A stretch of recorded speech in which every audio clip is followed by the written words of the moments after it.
The year is 476 CE. Rome has fallen. The eagle is broken. The world, as it was known, has ended. The roads crumble. The aqueducts dry.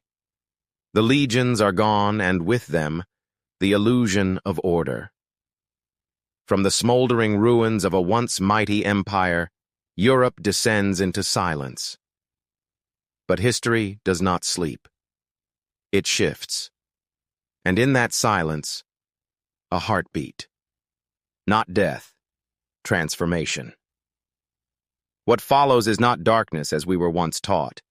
It is a 1,000-year crucible of kingdoms and cathedrals, of crusades and coronations, of faith and fire.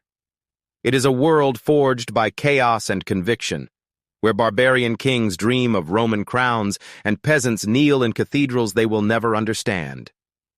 It is the story of a continent clawing its way back to light, not by map or mandate, but through the unrelenting will to survive, to believe, to build. And it is not only war and ruin, it is invention, it is resilience, it is the rediscovery of the soul itself. This is not the Dark Ages. This is the birth of the West, raw, sacred, flawed, and unforgettable. Over the next 15 chapters, we will walk with emperors and monks, ride with Vikings and Saracens, climb castle walls, kneel before popes, and burn beside heretics. We will watch Europe fall apart, and then remake itself into something greater than anyone imagined. This is not just a history lesson. It is a reckoning with where we come from. And it begins in the ashes. And so our journey begins, not with glory, but with surrender. Not with conquest, but with a crown set down. In the twilight of empire, where echoes of Caesar still haunt the marble halls, a boy emperor waits. Part 1. The Fall of Rome. Ashes of an Empire, 476 CE. History rarely ends with thunder. Sometimes the world changes with a whisper, quiet as dust drifting through a shattered column. And yet what happened in the year 476 CE was not merely an ending. It was a metamorphosis cloaked in ashes. What many called the fall of Rome was, in truth, a moment of heroic transition, an empire bowing not in disgrace, but in exhaustion, passing its torch not to chaos, but to something new, raw, and waiting to rise. Let us begin where legends often end. In the ancient halls of Ravenna, under domes still echoing with imperial majesty, a boy sat on the throne of a world he never truly ruled. His name was Romulus Augustulus. Barely a teenager, he was the final emperor of the Western Roman Empire, a shadow of Caesar, a footnote to Augustus, yet destined to mark the end of an age. His title, Little Augustus, was both ironic and tragic. He held the purple robe, but not the sword. The weight of centuries pressed upon his fragile shoulders, but Rome's heart no longer beat from its own breast. Opposing him stood Odoacer, not a barbarian in the crude sense, but a warrior born of the empire's own contradictions. A chieftain of Germanic blood, forged in Roman legions, Odoacer was no mindless invader. He was the inevitable product of a crumbling world, disciplined, calculating, and ready to claim what Rome could no longer protect. When he marched on Ravenna, there was no great battle, no walls toppled. Instead, there was inevitability. The empire, hollowed out by centuries of civil war, economic decay, and moral fatigue, surrendered not with a scream, but with a sigh. Romulus was spared, a rare act of mercy in a brutal age. Odoacer, respectful of the legacy he was burying, sent the imperial regalia to Constantinople. The Eastern Roman Emperor, Zeno, would receive the symbols of authority with a message that said more than words ever could. There is no longer need for an emperor in the West. And just like that, after over 1,000 years, the Western Roman Empire came to an end. But history, if we are wise, teaches us that no great civilization simply dies. It transforms. Rome had not fallen in a single moment. It had been unraveling for centuries. The sack of Rome by Alaric in 410 was not just a military disaster. It was a psychological rupture. The eternal city, long thought invincible, had been violated. But Rome endured. It endured the plagues, the economic collapse, the decadence of emperors more interested in gold than glory. It endured the ambitions of generals who crowned themselves and civil wars that tore provinces limb from limb. What perished in 476 was not Roman civilization. It was the illusion of Roman permanence. Even as the political structure crumbled, Rome's spirit flowed into the very hands that unseated it. Odoacer did not destroy Rome. He wore it. He governed not as a conqueror, but as a steward. He retained the Senate, respected Roman law, paid homage, if only nominally, to Constantinople. In this, he was not the end, but the bridge. A bridge into what? A Europe reborn. In the decades that followed, what seemed like ruin was actually a vast reorganization. Germanic kingdoms sprang up where Roman governors once ruled, not as parasites, but as inheritors. The Ostrogoths in Italy, the Visigoths in Gaul and Spain, the Franks in northern Europe, each kingdom took the Roman template and remade it in their own image. Latin endured. Roman law remained. Christianity, once persecuted, now flowed freely into barbarian hearts. The empire had not ended. It had scattered into fragments that would one day reforge a continent. To understand the magnitude of 476, one must first understand the weight Rome carried. For nearly 500 years, the Western Roman Empire had been the backbone of the Mediterranean world. Its roads were the veins through which trade, armies, and ideas flowed. Its laws, language, and architecture defined civilization. It gave order to chaos, turned frontiers into provinces, and raised cities where once there were tribes. It was, for many, the only world they knew. But power breeds entropy. The wealth of Rome created decadence. The boundaries grew too wide. The legions stretched too thin. The old republican virtues that built the empire gave way to imperial excess. Meanwhile, the enemies at the gates, the Huns, the Goths, the Vandals, were not waiting to destroy Rome. They were desperate to join it.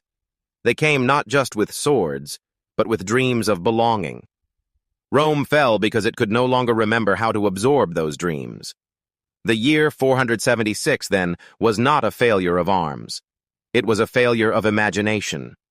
The empire had forgotten how to adapt, and those who could adapt, like Odoacer, seized the day. But let us not mourn. Let us instead honor. For what other civilization has left such a legacy in its collapse? Even in death, Rome became the blueprint for the future. Her language would birth the Romance tongues. Her law would form the foundations of European jurisprudence. Her roads would be followed by crusaders and kings. Her vision of universal order, an empire bound by law, faith, and civic duty, would echo in Charlemagne, the Holy Roman Empire, and even the very idea of Christendom itself. The fall of Rome was not a descent into darkness, but a turning of the soil. In the ashes of the Forum, new roots were taking hold. A different kind of greatness was stirring. Less marble, more iron, less rhetoric, more faith. The grandeur of empire gave way to the loyalty of lord and vassal. Cities shrank, but communities deepened. The age of senators ended. The age of saints began. There is poetry in this transformation. The last emperor, Romulus Augustulus, bore the name of Rome's mythical founder and its greatest ruler. It was as if fate had written his life as a full circle. The boy king vanished from history, but his name lingers, reminding us that the end is never just an end. Odoacer, the so-called barbarian, ruled not with fire but with prudence. And beyond the Alps, across rivers and forests, new peoples were watching. They did not mourn Rome. They prepared to reshape its bones.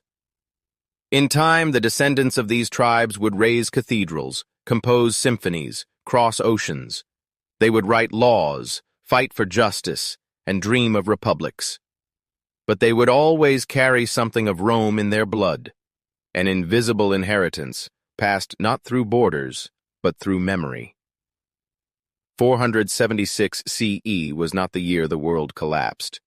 It was the year the ancient world let go of its pride, its monuments, its illusions, and allowed something new to begin. Epilogue. Ashes that ignite. In every collapse there is clarity. The colonnades may crack, the statues may fall. But the soul of a civilization is not made of stone. It lives in stories, in customs, in the way people hold themselves, even when the world shakes beneath them. And so Rome, that mighty river of history, did not dry up. It split into tributaries, rushing into the valleys of future kingdoms. It became Western Christendom. It became legal codes. It became Latin Mass and Gothic arches. It became Europe. Let the world remember this. The fall of Rome was not the end of civilization. It was the rebirth of the West. But rebirth does not begin in marble halls. It begins in the mud, among tribes once scorned, those who would pick up the broken pieces of an empire and dare to shape something new. Part 2. The Barbarian Kingdoms, Legacy and Transformation. They were once called barbarians, a word born from Roman arrogance, echoing with disdain. To Roman ears, their languages were nothing more than the stammering of bar, bar, bar. But history, with its unforgiving precision, has a way of humbling empires and elevating the overlooked.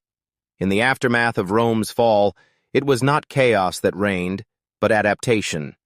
It was not savagery that triumphed, but transformation. The so-called barbarian kingdoms were not the antithesis of Rome. They were its descendants, wounded by its legacy, yet inspired by its greatness. When the Western Roman Empire breathed its last in 476 CE, these tribes, Goths, Vandals, Franks, Lombards, Saxons, did not merely pillage its corpse. They built atop its bones. They inherited not only lands, but responsibilities. And in that inheritance, they carved the first lines of a new chapter in European civilization. This is the story of those kingdoms, born of war, baptized by empire, and destined to forge the Middle Ages. The Ostrogoths, a kingdom of marble and steel. The first and most Roman of these kingdoms rose in Italy itself. After Odoacer's short rule, a new power emerged. The Ostrogoths, led by a man whose name would echo through centuries, Theodoric the Great. Born into Gothic nobility but raised in Constantinople as a diplomatic hostage, Theodoric was a man of two worlds. He spoke Greek and Latin. He admired Roman law as much as he respected Gothic valor. He was a warrior forged in empire, and when he returned to Italy in 488 CE under orders from the Eastern Emperor Zeno, he was not a mere invader. He was an imperial instrument with royal ambition. The conquest was swift, but Theodoric's true genius lay not in war, but in governance. He retained the Roman Senate.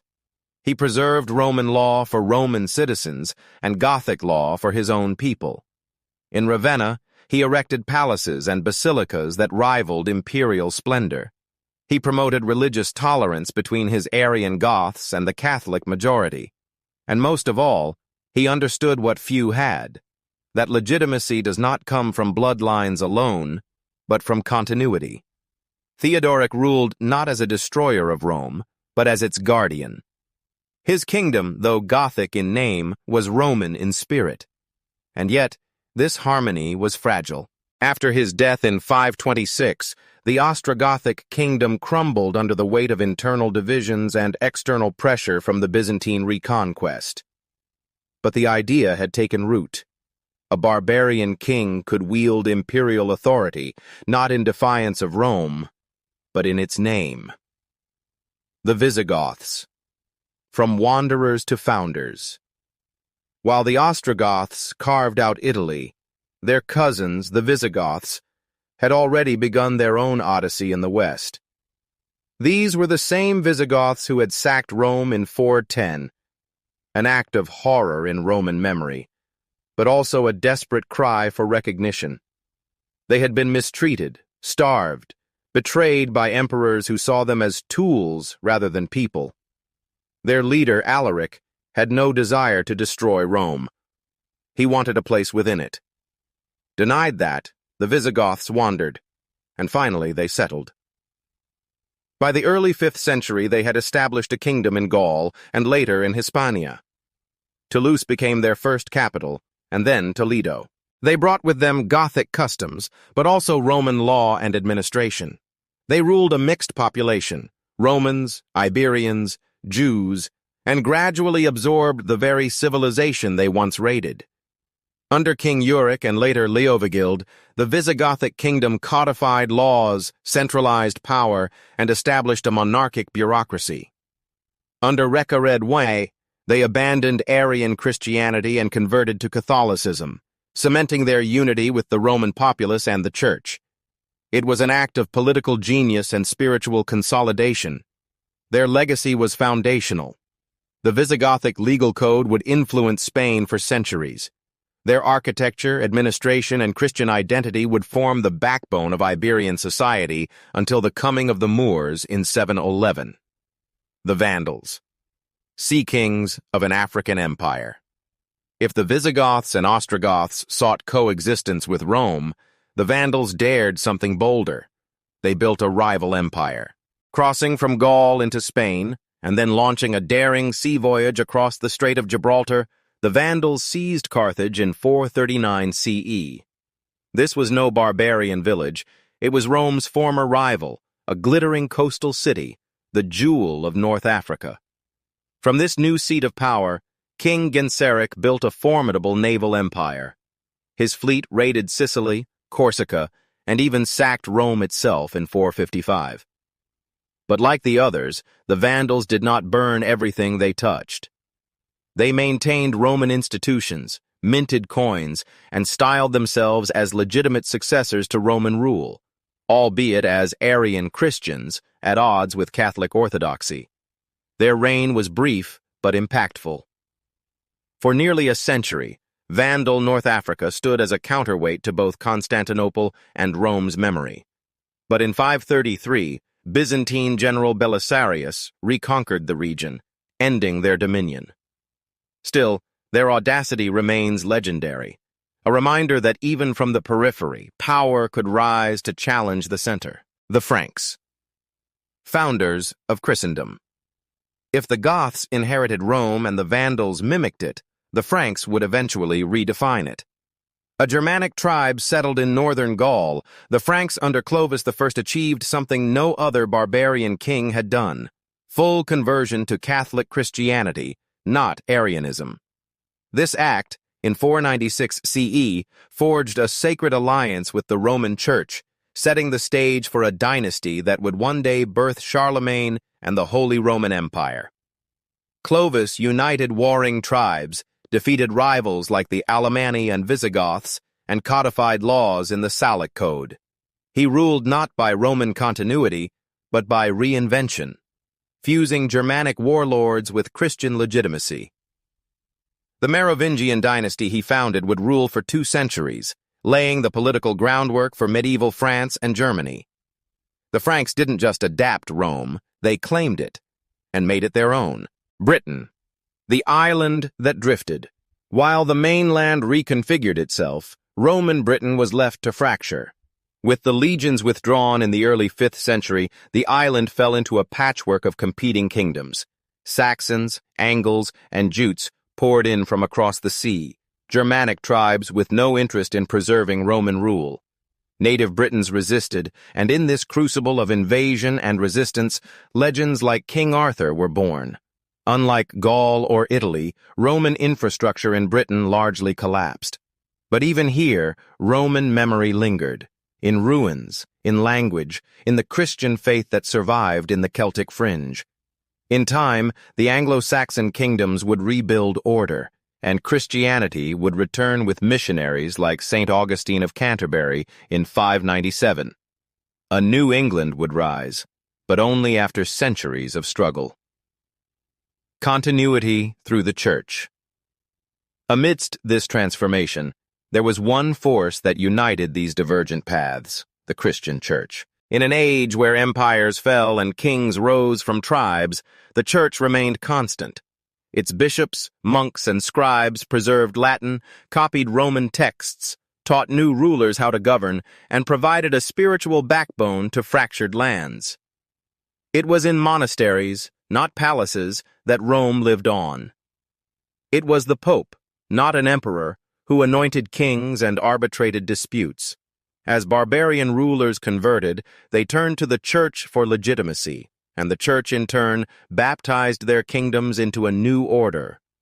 In this sacred exchange, the foundations of medieval Christendom were laid. The legacy of transformation. To call these kingdoms barbarian is to misunderstand their essence. They were not destroyers. They were catalysts. They brought with them a new kind of order, fierce loyalty, oral tradition, tribal law, warrior honor. But they also embraced the best of Rome: architecture, governance, law, faith. Over generations, they shed their tribal identities and became Franks, Spaniards, Italians, Englishmen. The Roman Empire did not fall. It multiplied. Its spirit took root in new soil, flourished in different tongues, and bloomed under strange banners. In place of one empire, many kingdoms arose, each unique, each flawed, each building toward the civilization we now call Europe. Epilogue. The builders of a new age history does not belong only to the victorious, nor to the civilized. It belongs to those who dare to carry its flame through darkness. The so-called barbarian kings, Theodoric, Clovis, Alaric, Genseric, were not the mourners of Rome. They were its heirs, and through them, Rome did not vanish, it transfigured. They laid the stones upon which cathedrals would rise. They forged the thrones that Charlemagne would one day sit upon. They planted the seeds of law, identity, and culture that would define nations for centuries. The fall of Rome was never truly a fall. It was a transformation, a handing of the sword from marble hands to iron ones. And now, with Europe reborn in tribal steel and Christian flame, the stage was set for a new power to rise, one that would unite faith, law, and empire once more. Yet even as kings ruled with steel, it was not the sword alone that would bind Europe. It was the cross. Part 3. The Light of the Church. From ashes to faith. Civilizations may fall by sword or fire, but the soul of a people, their faith, their myths, their yearning for meaning, does not perish so easily. When the Western Roman Empire crumbled in 476 CE, it left behind not just broken aqueducts and empty amphitheaters, but a spiritual vacuum. The legions had departed, the emperors had vanished, but something lingered in the ashes, something eternal. And from those smoldering ruins, a new empire began to rise. One that did not need walls or armies, one that conquered not lands, but hearts. It was an empire built not with iron, but with faith. This is the story of that empire. The Church, Rome's greatest heir and Europe's guiding light. The eternal flame. In the chaos after Rome's fall, nothing seemed certain. Kingdoms rose and fell with the seasons. Language fractured, trade collapsed, roads decayed. But amid the disintegration of worldly power, there remained one institution that did not collapse. It adapted. The Christian Church, once persecuted under emperors like Nero and Diocletian, had become the keeper of Rome's soul. It had survived purges, endured martyrdom, and outlived tyrants. When emperors fled and generals turned into kings, bishops remained. In every city, every province, they were the last link to the order that once was. And in the absence of Caesars, they became more than shepherds. They became leaders. Gregory the Great, shepherd of a shattered world. In the 6th century, a man rose from the senatorial class of Rome, not to claim a throne, but to embrace a cross.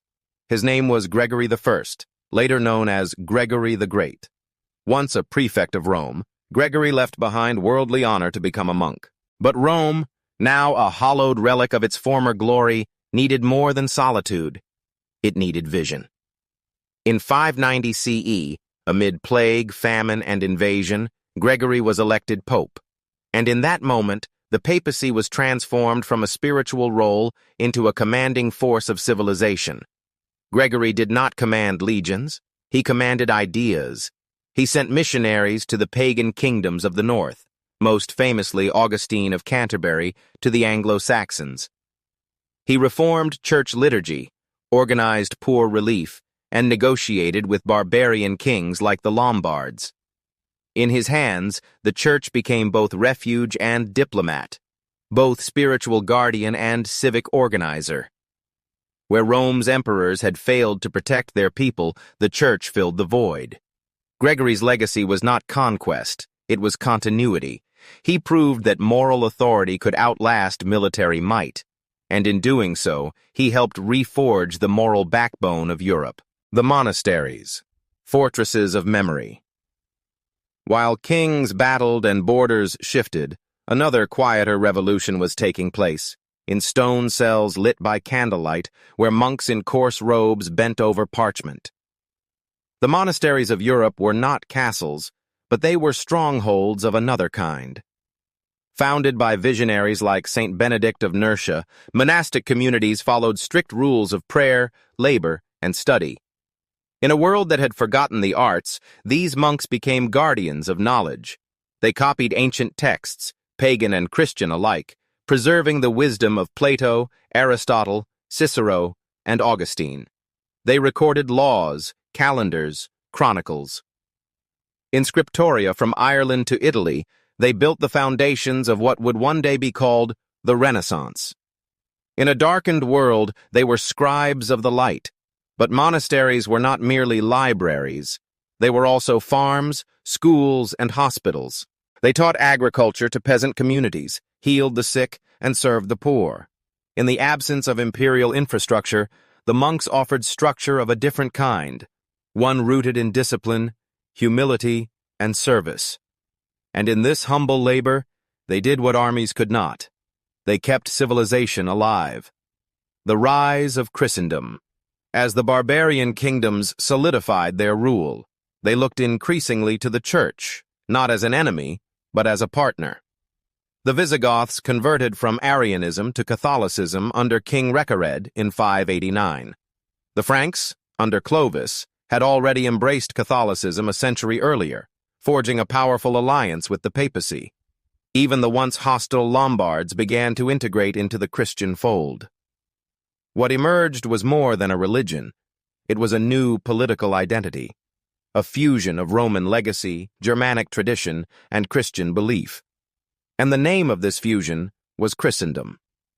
This identity was not merely spiritual, it was strategic. It bound kings to bishops, lords to monasteries, peasants to parish priests. It offered a common language, Latin, for law, learning, and liturgy.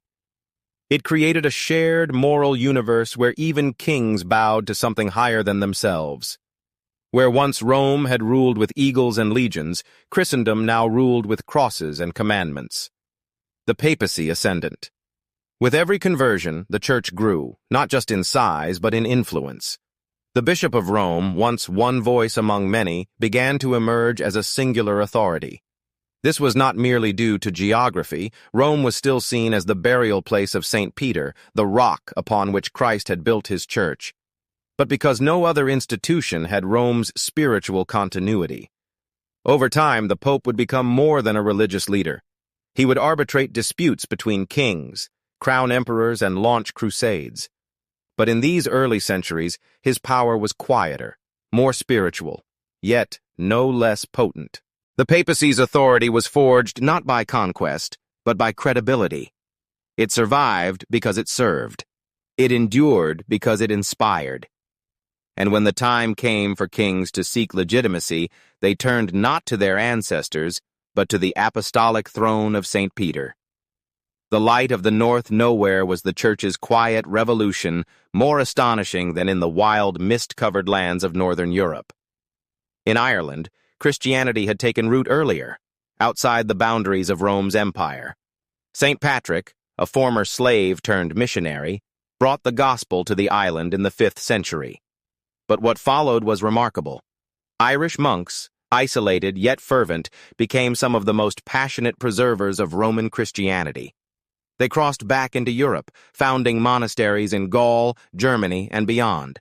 St. Columbanus, St. Gall, and others were not soldiers, but pilgrims of the Word, carrying with them scripture, literacy, and the Benedictine rule.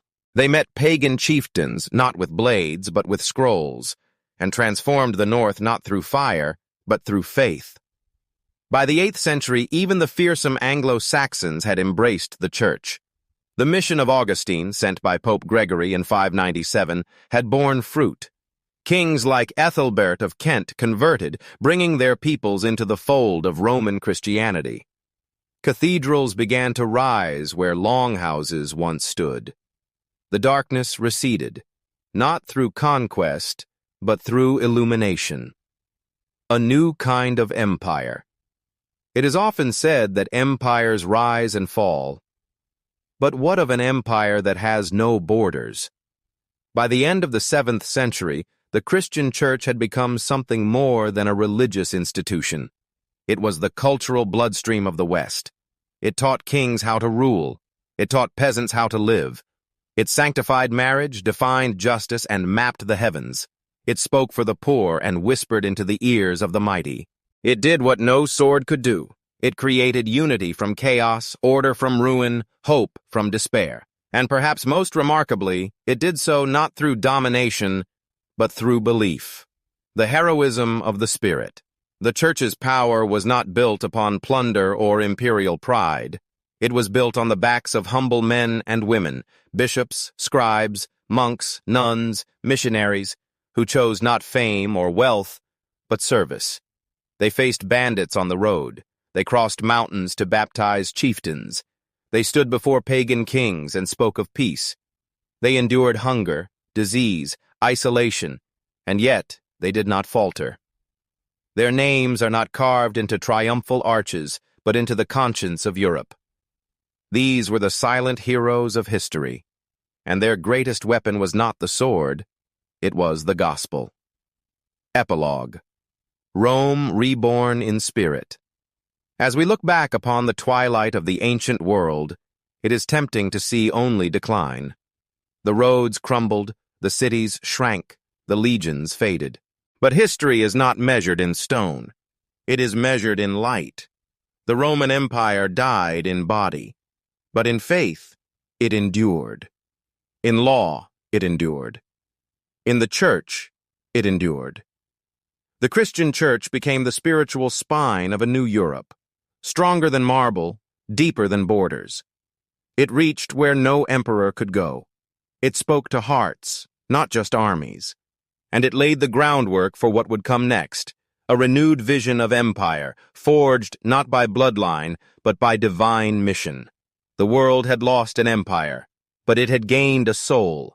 But even the soul needs a sword, and the cross, to shape history, would need a kingdom to carry it. Part 4. The Franks. Architects of the West.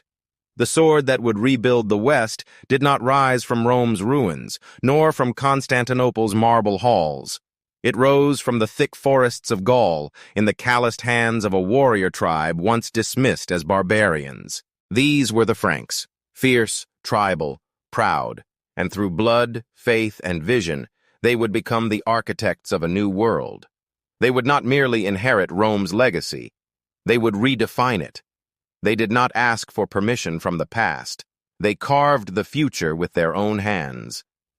This is the story of how a warrior people became the foundation stones of the medieval West, how their kings forged kingdoms, their laws shaped civilizations, and their crown gave birth to empires. The rise of Clovis. Baptism of a people. The first great chapter of Frankish history was written by a king whose name would echo through the centuries, Clovis I. Born around 466 CE into the Merovingian dynasty, Clovis was not a Roman, nor yet a Christian.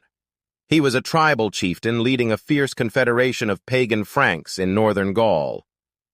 But he possessed something that few others did in those chaotic times: ambition and cunning, tempered by vision. Through war and negotiation, Clovis united the Frankish tribes under one banner. He defeated the Roman general Syagrius in 486, breaking the last remnant of Roman rule in Gaul. He crushed rival tribes, the Alemanni and the Visigoths, and expanded his realm to stretch from the Rhine to the Pyrenees.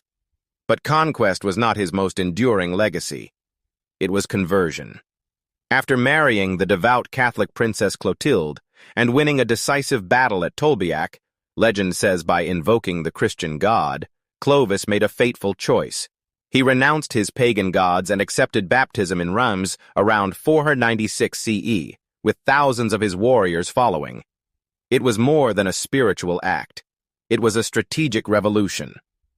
By converting to Catholic Christianity, rather than the Arian variant common among other Germanic tribes, Clovis aligned himself with the Roman Church and the Gallo-Roman population. He became not a foreign conqueror, but a legitimate heir to both the Roman world and the Christian mission. With this sacred union of crown and cross, the foundations of Western Christendom were laid. The Merovingians, warriors and kings. Under Clovis and his descendants, known as the Merovingians, the Frankish kingdom grew in strength and complexity. Though often remembered as warlords with long hair and short tempers, the Merovingians were more than tribal chiefs. They were builders of institutions. They codified tribal law into the Salic Code, which regulated everything from inheritance to justice, enshrining principles that would echo into medieval Europe. They appointed bishops, patronized monasteries, and governed a multicultural realm of Franks, Romans, and Gauls. Latin remained the language of administration. Roman customs endured. But atop this Roman foundation, a Frankish identity began to form, rooted in kinship, land, honor, and Christian kingship. Still, the Merovingians were not eternal. As time passed, royal power splintered among heirs. Kingdoms multiplied, unity frayed. The kings became figureheads, more symbolic than sovereign. In the shadows behind the throne, a new force began to stir.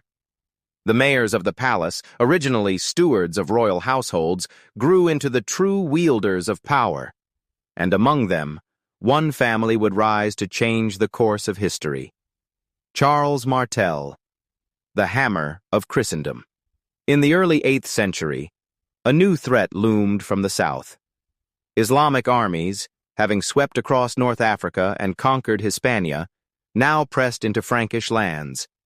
In 732, near the town of Tours, their advance met the iron resistance of a Frankish army led not by a king, but by a warrior prince, Charles Martel, the Hammer. With courage, discipline, and tactical brilliance, Charles halted the Islamic expansion into Western Europe. The victory at the Battle of Tours was not merely military, it was civilizational. It preserved the Christian character of Gaul and ensured that the cross, not the crescent, would define the heart of Europe. But Charles Martel's greatness did not end on the battlefield. He strengthened the Frankish military by organizing a cavalry-based feudal system, rewarding warriors with land in exchange for loyalty and service. This fusion of military obligation and landholding would become the bedrock of feudalism. Though he never wore a crown, Charles Martel laid the foundation for a new dynasty, one that would marry the power of kings with the holiness of Rome. Pepin the Short. The king who asked the Pope Charles's son, Pepin the Short, inherited not just authority, but opportunity. In 751, with the Merovingian king reduced to a powerless relic, Pepin made a bold move. He deposed the royal line and asked Pope Zachary a daring question. Who should be king, the man with the title or the man with the power? The Pope answered with precedent-setting clarity. and Pepin was anointed king. In 754, Pope Stephen II personally crowned him in a sacred ceremony, blessing him with holy oil and declaring his rule divinely sanctioned.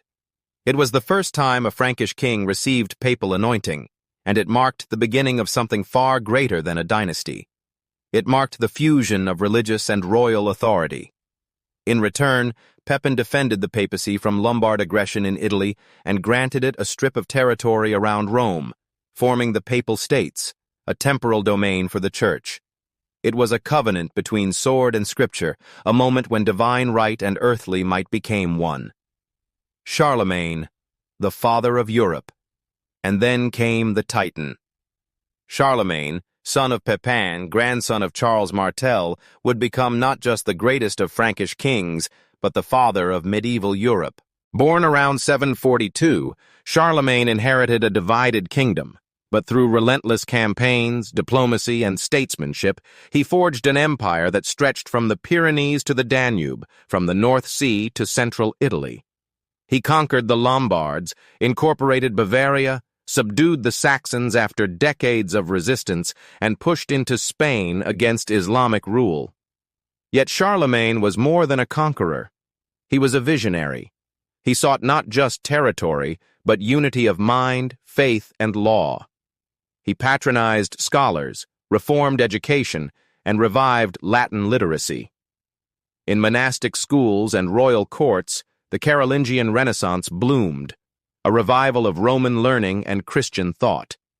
He enforced canon law, standardized weights and measures, and established royal agents, missi dominici, to oversee justice throughout his realm. He was both warlord and reformer, sword and scribe. And on Christmas Day in the year 800, in the Grand Basilica of St. Peter's in Rome, Pope Leo III crowned him Emperor of the Romans.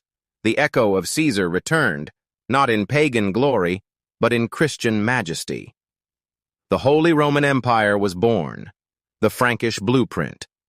The legacy of the Franks was not merely territorial, it was structural. They gave Europe the model of Christian kingship, anointed by God, restrained by faith. The feudal system, loyalty built upon land, law, and oath. The revival of learning and Latin literacy, planting seeds for future universities. The idea of Europe as Christendom, a moral and cultural identity that transcended borders. The Franks were not perfect rulers. They could be brutal in war, ruthless in politics, and narrow in faith. But their achievements were undeniable. They channeled the raw energies of post-Roman chaos into order. They raised cathedrals on pagan soil. They wrote law into the bones of a continent. Where Rome had ruled by power, the Franks ruled by purpose. Epilogue. The Builders of the West. The story of the Franks is the story of transformation. From tribal warriors to Christian kings, from forest raids to imperial coronations, they proved that civilization is not inherited. It is built, not by bloodline alone, but by courage, conviction, and vision. Clovis gave the Church a sword. Charles Martel gave Europe its borders. Pepin gave the Pope a kingdom. Charlemagne gave the West a dream. And from their hands, 1,000 years of European history would unfold. And from the forge of Frankish kings, one figure would rise above them all, a man who would not just carry Rome's legacy, but crown it anew. Part 5. Charlemagne, the second emperor of Rome, 800 CE. In the long twilight that followed Rome's collapse, men searched the ruins of empire not for marble or gold, but for meaning. The dream of Rome was too great to bury. Its laws still whispered through broken forums. Its memory still stirred in the blood of kings. And though the Caesars were gone, their shadow remained. Then, in the year 800, beneath the soaring arches of St. Peter's Basilica, that shadow was made flesh once more. A new emperor rose, not from the Palatine Hill, but from the forests of Gaul. Not in the name of Jupiter, but in the name of Christ. His name was Charlemagne, Charles the Great. And he would not merely revive the Roman Empire, he would transform it.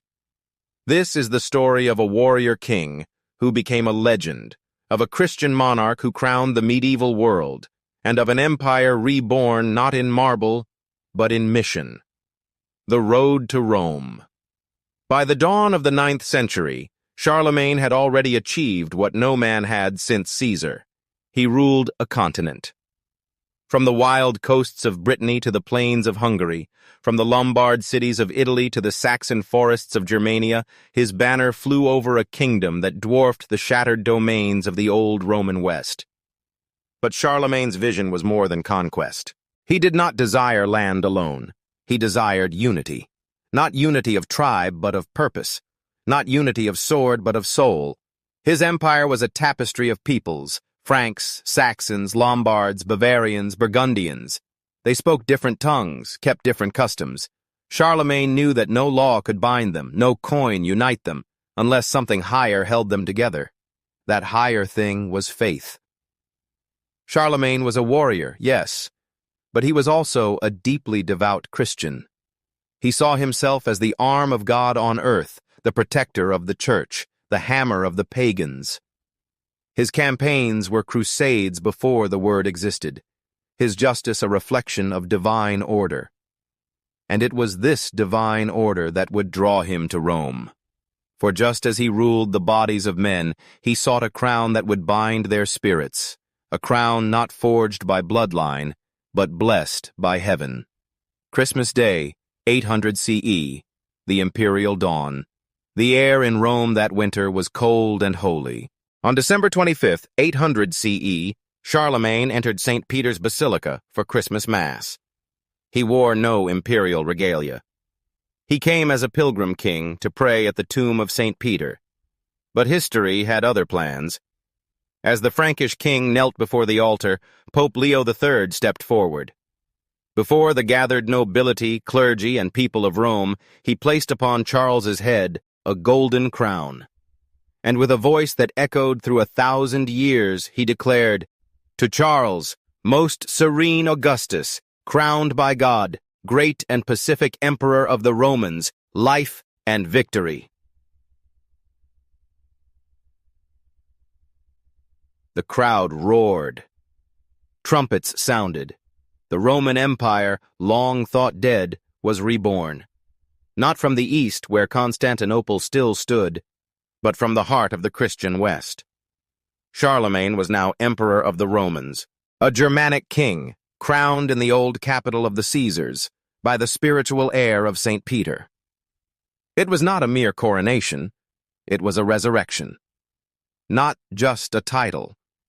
A calling to Charlemagne, the imperial crown was no ornament. It was a burden, a mission, and a vow. He believed himself chosen by God to restore not just Roman order, but God's order, to weave justice, learning, and faith into the very structure of Europe. His imperial court in Aachen became a beacon of civilization. Scholars, poets, and theologians flocked to him. Among them, the Anglo-Saxon genius Alcuin of York, who led a revival of classical learning that would become known as the Carolingian Renaissance. Charlemagne standardized Latin across his empire, not merely as a language of state, but as the language of salvation. He ordered the copying of manuscripts, the education of clergy, the moral instruction of nobles. He was not content to rule by sword, he wished to rule by wisdom. He commissioned law codes, reformed the church, and demanded that even bishops and abbots understand scripture and canon law. He sent out royal agents, missi dominici, to ensure justice in every corner of his realm. In an age when most kings ruled from instinct and ambition, Charlemagne ruled from principle. The emperor and the church. Charlemagne's relationship with the papacy was both sacred and strategic. His coronation by Pope Leo III had granted him legitimacy, but it had also raised a question. Did the pope create the emperor, or did the emperor protect the pope? Charlemagne walked this line with the precision of a statesman and the devotion of a saint. He respected the church's authority, but he also demanded reform. He called councils, disciplined corrupt clergy, and sometimes even appointed bishops. To Charlemagne, the emperor was not beneath the church, but neither was he above it. He was its guardian, its executor, its champion. He saw himself as a new David, a ruler after God's own heart, who would govern in righteousness, punish the wicked, and exalt the holy. It was this balance between earthly power and divine purpose that made his empire not just strong, but legitimate. The sword and the cross. Yet Charlemagne's reign was not without blood. His wars were brutal. His enemies were fierce. The most famous were the Saxons, a pagan people of northern Germany who resisted Christianization with relentless fury. For over 30 years, Charlemagne waged a bitter campaign to subdue them. Villages were razed, shrines were destroyed. Thousands were baptized, some willingly, others by force. The most controversial moment came in 782 with the massacre of Verdun, where Charlemagne ordered the execution of 4,500 rebellious Saxon warriors after a failed uprising. To his enemies, he was a conqueror. To his people, a lawgiver. To the church, a sword in God's hand. Such were the contradictions of empire. But Charlemagne believed, perhaps with terrifying sincerity, that order was mercy, that unity was salvation, that the souls he broke with war, he might save with baptism. To him, the crown of an emperor came with a cross and a cost. A new Roman Empire. What Charlemagne created was not Rome reborn in form, but Rome reborn in spirit. His empire fused Roman law, Christian faith, and Germanic vigor. It was a living synthesis of cultures, pragmatic and spiritual, hierarchical and moral. It had no marble forums or colosseums, but it had monasteries, schools, churches, and laws. It had structure. It had soul. And above all, it had a vision of Europe not as a patchwork of warring tribes, but as a unified Christian order, not by race, but by creed. Not by blood, but by belief. This vision would become the blueprint for medieval Europe. The Holy Roman Empire would last in various forms until 1806, a 1,000-year echo of Charlemagne's coronation. His dream would survive kings, invasions, and reformations. It would be tested by fire, but never truly undone. Because it was not just an empire. It was a calling. The emperor's end.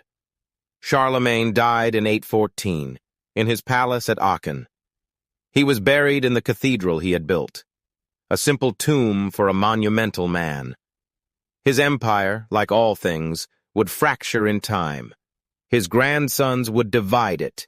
Enemies would exploit it. Yet the legend of Charlemagne only grew. To later generations, he became more than a king. He became a myth. The church canonized his rule as sacred. Emperors invoked his name. Poets sang of his deeds. For centuries, the question would be asked, who shall be the next Charlemagne? But perhaps no one could be, for he was not just a ruler. He was the hinge of history.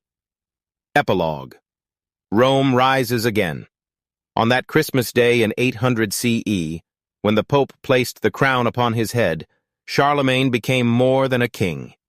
He became a bridge between the ancient world and the medieval, between sword and scripture, between Rome and Christendom, between Caesar and Christ. He stood at the crossroads of two eras and chose to build. Where Rome had ruled through dominion, Charlemagne ruled through destiny. Where emperors once demanded worship, he bent his knee to God. And in doing so, he gave Europe not just an empire, but an identity. He proved that greatness does not come from lineage alone, but from vision, duty, and sacred purpose. He was the second emperor of Rome, but the first emperor of the Christian West. And through him, the flame of civilization did not flicker out. It blazed anew. But no crown, however divine, escapes the weight of blood. And in the silence after glory, Inheritance becomes the final battlefield. Part 6. From Empire to Division, Heirs and Fracture, 843 CE.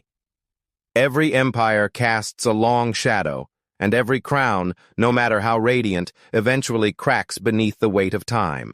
The empire of Charlemagne, born in blood, bound by faith, and crowned in glory, stood not as an eternal citadel, but as a magnificent experiment stretched across the fault lines of ambition, inheritance, and destiny. When Charlemagne died in 814, his soul ascended into the cathedral vaults of Aachen, but his empire remained behind, vast, complex, vulnerable.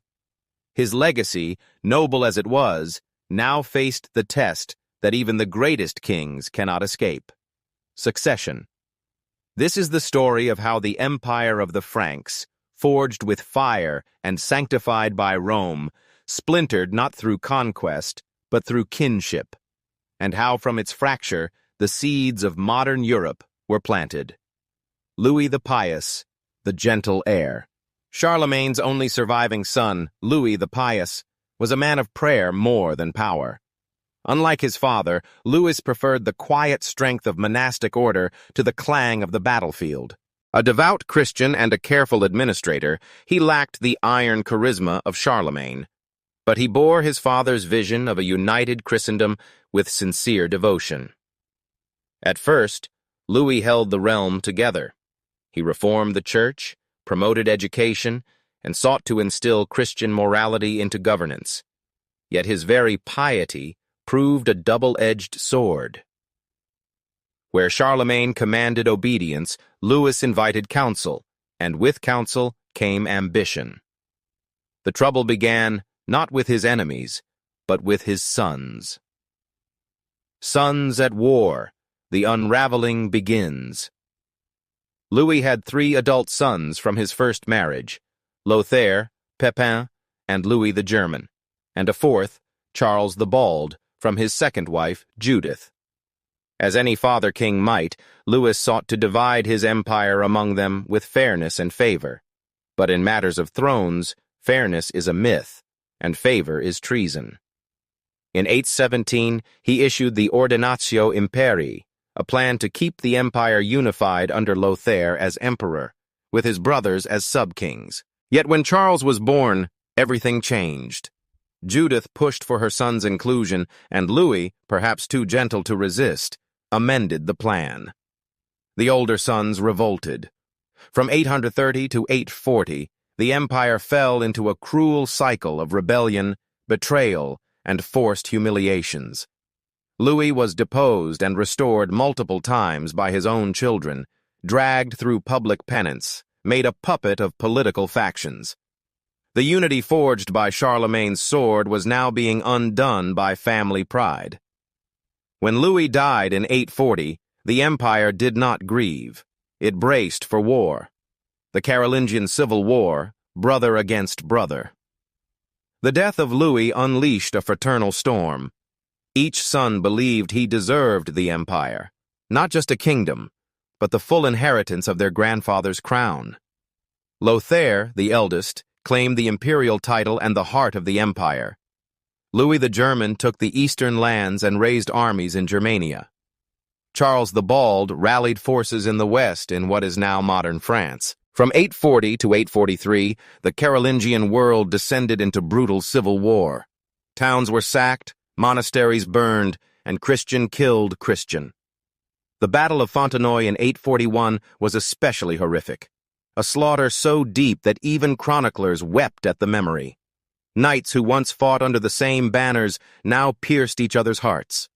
It was a war not just of territory, but of betrayed legacy. A sacred empire crumbling under the weight of bloodlines and broken vows. The Treaty of Verdun, a kingdom divided. In 843, exhausted by war and recognizing that no single sword could hold the empire together, the brothers came to terms. The Treaty of Verdun was signed, a solemn partition of Charlemagne's dream. King Lothair. I retained the imperial title and received the central slice of the empire, Middle Francia, a long, narrow realm stretching from the North Sea through the Low Countries, Lorraine, Burgundy, and down into Italy. It was vast, but fragile, more corridor than kingdom. Down Louis the German received East Francia, the eastern lands that would one day become Germany. Whoa. Charles the Bald took West Francia, the western portion that would evolve into France, and so, with the stroke of a quill, Europe was born, not as a single empire but as a trinity of kingdoms, each bearing fragments of Roman law, Frankish blood, and Christian soul. The empire shattered. The legacy endures. To some, the Treaty of Verdun was a failure, a betrayal of unity, the death of Charlemagne's vision. But in truth, it was a transformation. Charlemagne's empire had been too vast, too diverse, too personal to outlive its maker intact. But from its fracture came focus. The peoples of the West began to see themselves not as Franks alone, but as something more: Germans, French, Italians. They built new identities, new courts, new traditions, rooted in common soil, yet bearing distinct fruit. The empire was no longer one crown, it was many altars, each reflecting the unique spirit of its land, and in each, the echo of Charlemagne remained. Lothaire's burden, the impossible center. Of the three brothers, Lothaire's inheritance was the most imperial and the most impossible. Middle Francia had wealth, cities, and the imperial title. But it had no natural borders, no unified people, no binding identity. It was a realm of crossroads, desirable but indefensible. And when Lothaire died in 855, his kingdom was again divided among his sons: Italy, Lotharingia, Lorraine, and Provence. Over time, this central strip would become the battleground of Europe, fought over by kings and emperors, coveted by France and Germany, and stained by countless wars to come. In its fracture, it left a legacy of conflict and complexity that would shape the geopolitics of Europe for centuries. The new order: kings, not emperors. With the empire divided, the title of emperor lost its meaning. Though some descendants of Charlemagne would continue to wear the crown, especially in Italy and later within the Holy Roman Empire, the unity of purpose that had once defined the Carolingian mission was gone. Now, Europe belonged to kings. Kings who ruled by might and custom, who defended borders, levied armies, and bargained with bishops. The dream of a universal Christian empire gave way to the age of kingdoms, where identity was tied to land, lineage, and local law. But the Carolingian inheritance lived on, in the laws copied in abbeys, the Latin spoken in courts, the crosses carved into village stones. Though the empire fell, its soul became the soil of Europe. The Viking tempest, testing the fractured realms. No sooner had the Treaty of Verdun carved out new kingdoms than a new terror arrived from the sea. The Vikings came like lightning, swift, brutal, and relentless. Longships sliced through rivers, monasteries burned, towns were plundered, no coast was safe. The Frankish kingdoms, divided and uncertain, struggled to resist. Charles the Bald fortified cities. Louis the German built alliances. But the truth was clear. The fractured empire lacked the central command that had once held the borders firm. In the north, the Normans settled. In the east, the Magyars pressed. In the south, Muslim raiders took Sicily and threatened Italy. And yet, amid this chaos, Europe did not fall. Instead, it began to adapt. Castles rose, lords took charge, knights became protectors, feudal bonds deepened, local power grew stronger, even as imperial authority waned. Out of division came resilience. Epilogue. The Splintered Crown. 43 was not the year the dream died. It was the year the dream evolved. The empire of Charlemagne had been a heroic chapter in the saga of the West, a beacon in the dark, a cross on the battlefield, a throne crowned by both heaven and sword. But empires, like stars, shine brightest before they burn into galaxies, and Charlemagne's legacy was not in keeping his empire whole, but in seeding the nations to come. France, Germany, Italy, they were not failures of Frankish unity. They were the fruits of it. Each carried a part of the dream. France, the soul of Latin heritage. Germany, the discipline of kingship and law. Italy, the spiritual heart of Christendom. And through their struggles, alliances, wars, and triumphs, the memory of the empire would endure, not as a structure, but as a standard that would call to emperors, crusaders, poets, and revolutionaries for centuries to come. So let us not mourn the fracture of the crown. Let us honor it, as the birth cry of a new world. But as the heirs of Charlemagne wrestled over thrones and borders, a new force stirred beyond the edge of every map, one that answered not to crowns or crosses, but to wind, wave, and war. Part 7. The Viking Age. Fire from the North. They came with the dawn mist, like ghosts rising from the sea. Longships, sleek as serpents, silent as judgment, sliced through the river mouths of Europe. From the fjords of Scandinavia surged a force the fractured kingdoms of the West had never seen. The Vikings. Not armies, but raiding bands. Not diplomats, but thunder incarnate. They carried no flags, claimed no emperors, and prayed to gods with teeth and wings. And yet, in their wake, cities burned, empires trembled, and the very shape of Europe would be rewritten. This is the tale of the Viking tempest, a storm not of destruction alone, but of reinvention. For though they came bearing fire and steel, the Northmen would not just end chapters of history, they would write new ones. The North awakens Scandinavia, cold, rugged, remote. A land of jagged coasts, dense pine forests, and sky-wide silence. For centuries, its people had been farmers, fishermen, and clan warriors. Isolated by geography, hardened by weather, the Norse tribes lived under no single king, only honor, family, and strength. Family. But in the 8th century, something changed. The population grew. Trade expanded. Ambition stirred. And as the rest of Europe fractured after Charlemagne's death, the North watched. And it saw opportunity.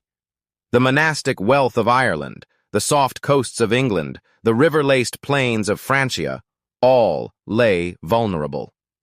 While kings bickered and heirs feuded, the Vikings began to build the finest ships in the world. Longships, powered by sail and oar, capable of gliding across seas and upriver with ghostly speed. They did not wait for declarations of war. They simply arrived. Lindisfarne. The first blow, 793 CE. On a remote Northumbrian coast stood Lindisfarne, a monastery of sacred learning and silent devotion. It had been a beacon of Christianity in Anglo-Saxon England, a place where monks illuminated gospels by candlelight and the tides whispered prayers. On a summer morning in 793, the silence was shattered. The Vikings descended like wolves. They tore through the abbey with brutal efficiency. Monks were slain, altars desecrated, relics stolen. It was not just a robbery. It was a symbolic strike against Christian complacency, against the illusion of peace. The Anglo-Saxon Chronicle recorded it as a terror without end. Never before has such terror appeared in Britain as we have now suffered from a pagan race. And this was only the beginning. The anatomy of the raid. The Viking strategy was elegant in its simplicity, speed, surprise, and savagery. They targeted monasteries first, not out of blasphemy, but pragmatism. Monasteries were rich, poorly defended, and full of precious metals. The Christian Church, which had once preserved civilization, now became its most vulnerable jewel. Longships could land on beaches, slip through rivers, and disappear before local lords could even rally a response. 100 warriors could raid a town and vanish by morning. But it was not mere chaos.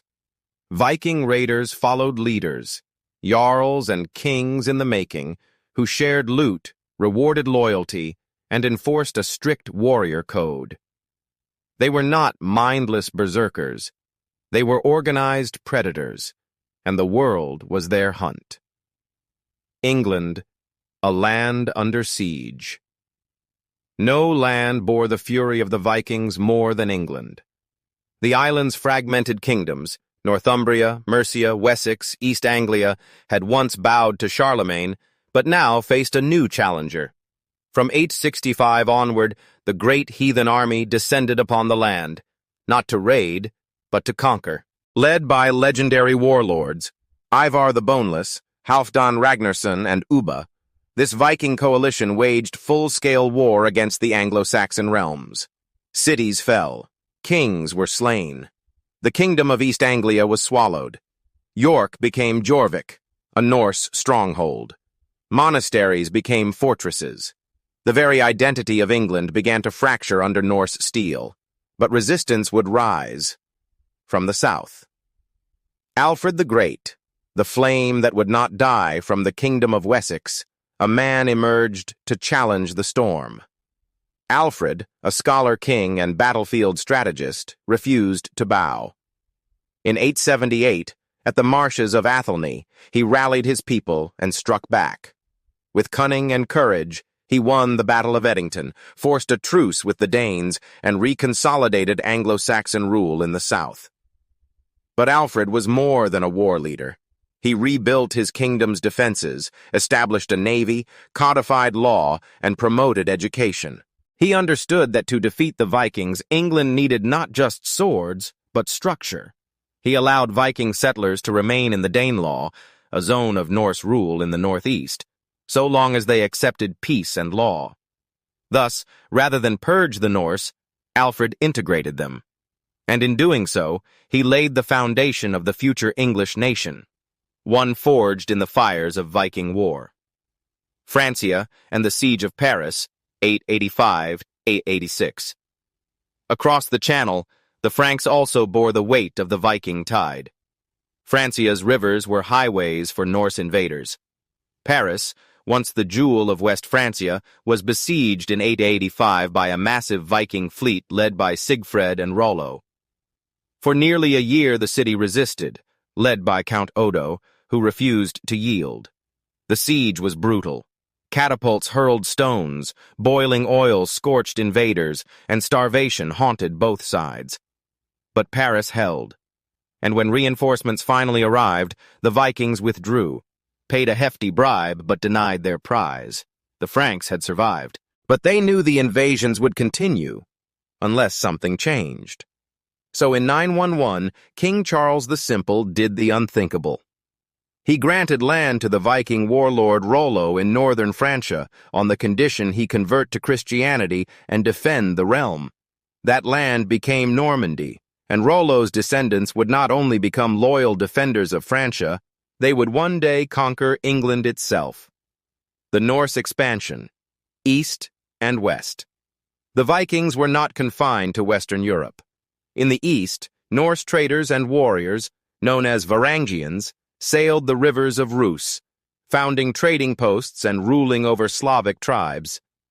The legendary Rurik established the dynasty that would rule Kievan Rus, the ancestor of modern Russia and Ukraine. Others reached even further: Constantinople, Baghdad, and the Caspian Sea. Some served as elite bodyguards for Byzantine emperors, the famed Varangian Guard, Norsemen who guarded the gates of the Eastern Roman Empire. In the west, Norsemen discovered the Faroe Islands, Iceland, and Greenland. Around the year 1000, Leif Erikson, son of Eric the Red, landed in Vinland, what we now believe to be part of North America. 5 centuries before Columbus, the Vikings had already crossed the Atlantic. They were not just raiders, they were explorers, settlers, founders, transformation. From raiders to kings. By the 10th century, the Viking Age began to change. The Christianization of Scandinavia, driven by kings like Harald Bluetooth of Denmark and Olaf Tryggvason of Norway, transformed the Norse world from one of scattered raiding bands to centralized kingdoms. With baptism came bureaucracy. With churches came literacy. The gods of thunder gave way to the cross, and the Jarls became kings under Christ.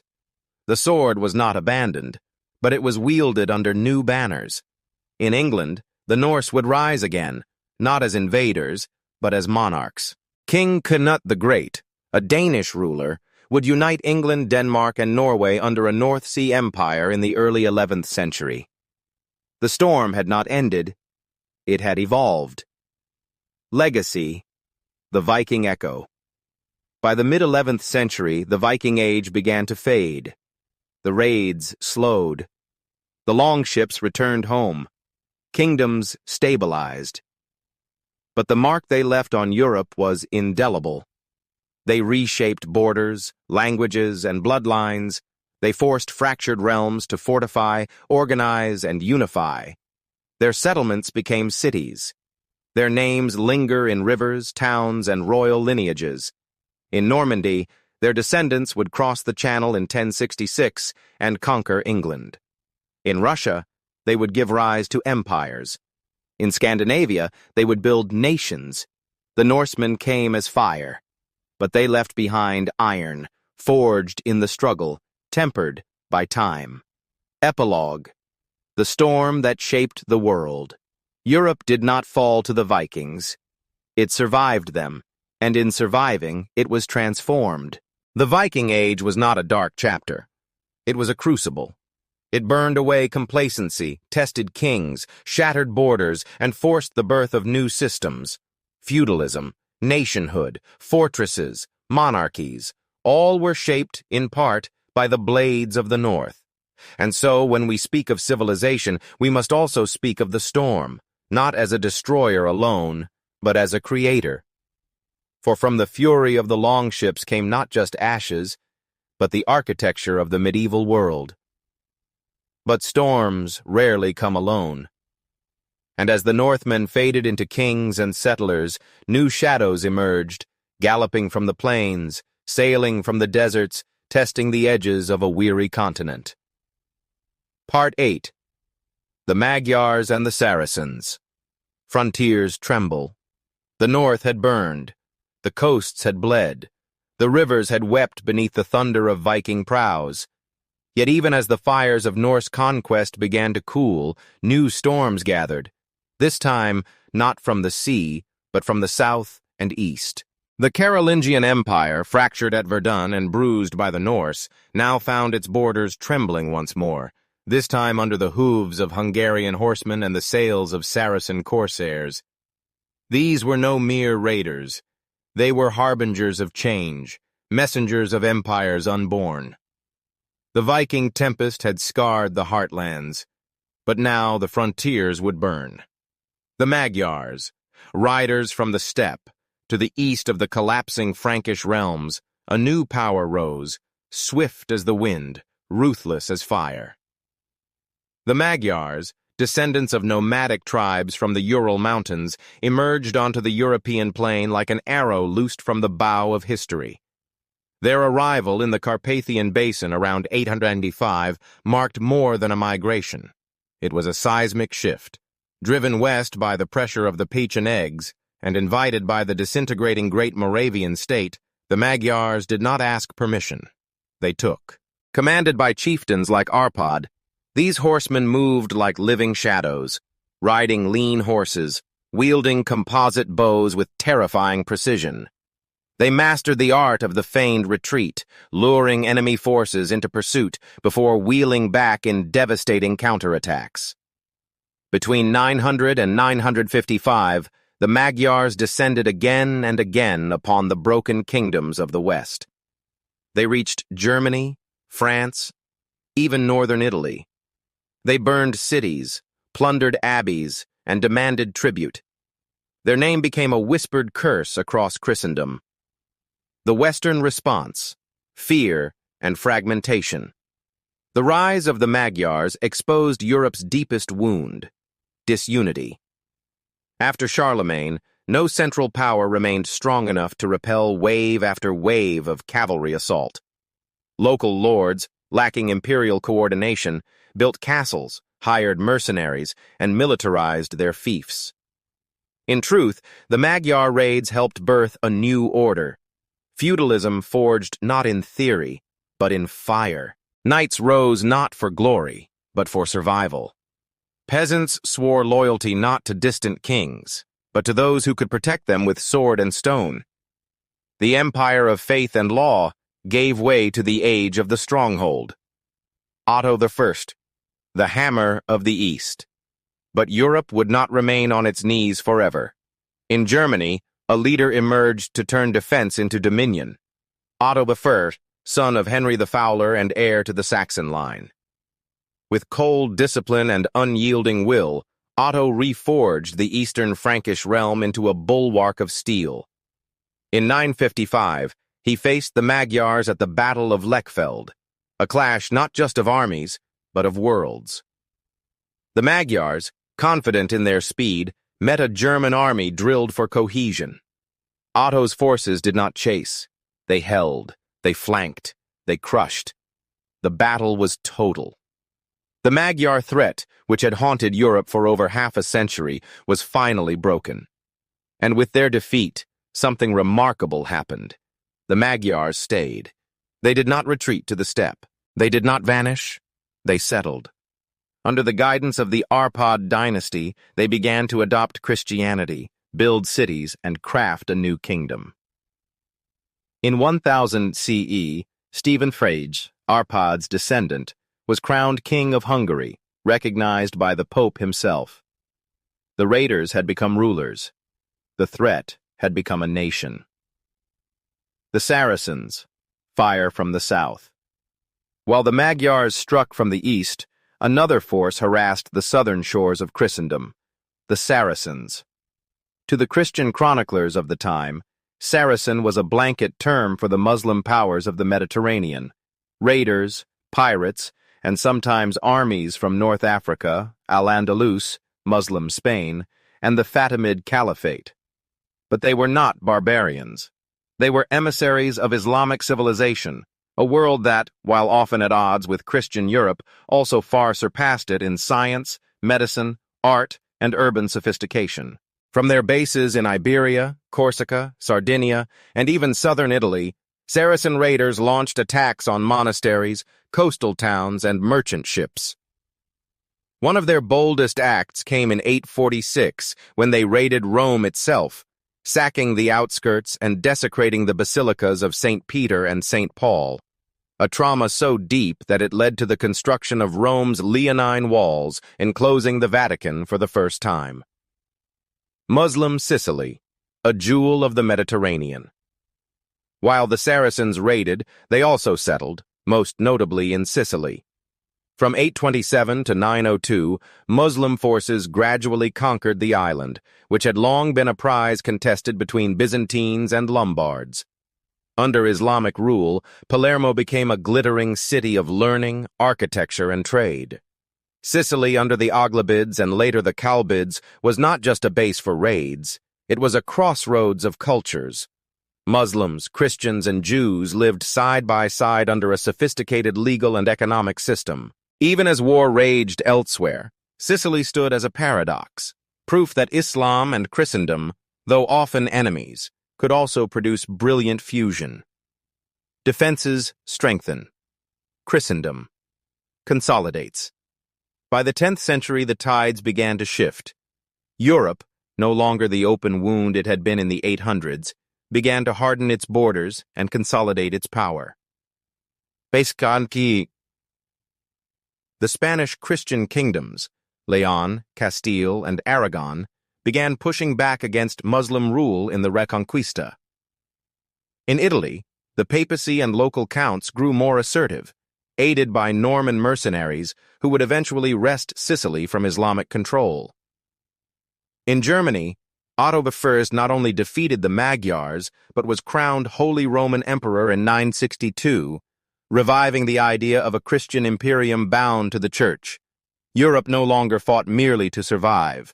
It now fought to expand. Transformation. From borderlands to kingdoms. What began as devastation gave birth to new orders. The Magyar threat created Hungary, a Christian kingdom at Europe's edge that would serve as a buffer between East and West. The Saracen raids triggered military reforms, coastal defenses, and papal alliances that would reshape southern Europe. The growing divide between Latin Christendom and the Islamic world would define Mediterranean politics for centuries, and out of this crucible, a new Europe emerged. Not the Roman revival dreamt by Charlemagne, but something grittier, more real, an armored continent of kingdoms, castles, and cathedrals. A world forged not in peace, but in the furnace of invasion. Epilogue. The calm after the tempest. By the dawn of the 11th century, the great age of invasions began to fade. The Vikings had become kings and Christians. The Magyars had become monarchs and allies. The Saracens, though still powerful, faced rising Christian unity and counteroffensives. The frontiers no longer trembled, they held. Europe was still scarred, still divided, but no longer broken. The long centuries of fire had taught her how to fight, how to build, how to endure. Her borders were no longer drawn by rivers alone, but by stone, sword, and soul. The storm had passed, but its lessons would echo in every church bell, every knight's oath, and every royal crown to come. But survival demands more than victory. It demands structure. And in the quiet after the storm, Europe did not rebuild an empire. She built a fortress. Part 9. Feudalism and castles, the new structure of survival. When the tempest of invasions receded, when the Vikings had dropped anchor, the Magyars had dismounted, and the Saracen sails had vanished into the southern mist, Europe was not at peace. But she was alive. Her wounds were deep, her empires broken, her borders tested and torn. Yet from the ashes of collapse and the embers of resistance, a new architecture emerged, not of marble columns or imperial courts, but of stone towers, wooden halls, and loyalty sworn by blood. This was not the rebirth of Rome.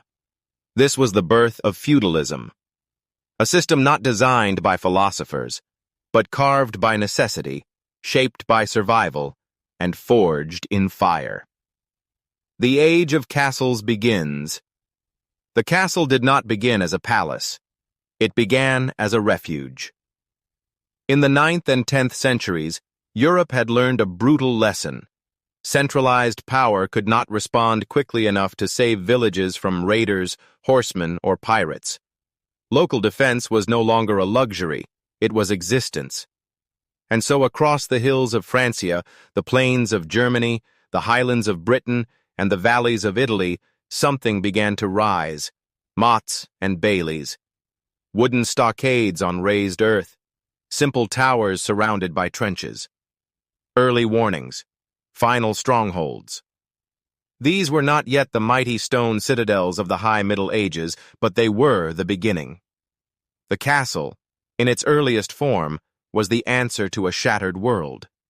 It was a symbol not of conquest, but of protection. And with each rising wall came a new reality. The man who could defend his land was more powerful than the king who could not. Lords and vassals, the chain of obligation. In this world of localized defense, a new political order emerged, not based on written constitutions or laws of Rome, but on oath, custom, and land. At the top, the Lord, a man of arms, of horses, of walls. He owned land, or controlled it in the name of someone who did. Below him, the vassal, a warrior who swore loyalty, service, and arms to his lord in exchange for protection and a slice of land called a fief. And below them, the peasants, the farmers, blacksmiths, millers, and herders who worked the land, paid taxes in kind, and received the shield of the fortress in return. This was feudalism, a web of mutual obligation, not equality. a structure where power was personal, justice was local, and allegiance was measured in steel. The king remained, but now he was less a ruler of men and more a lord of lords. The manor, microcosm of a new world. The beating heart of feudal society was not the battlefield, it was the manor.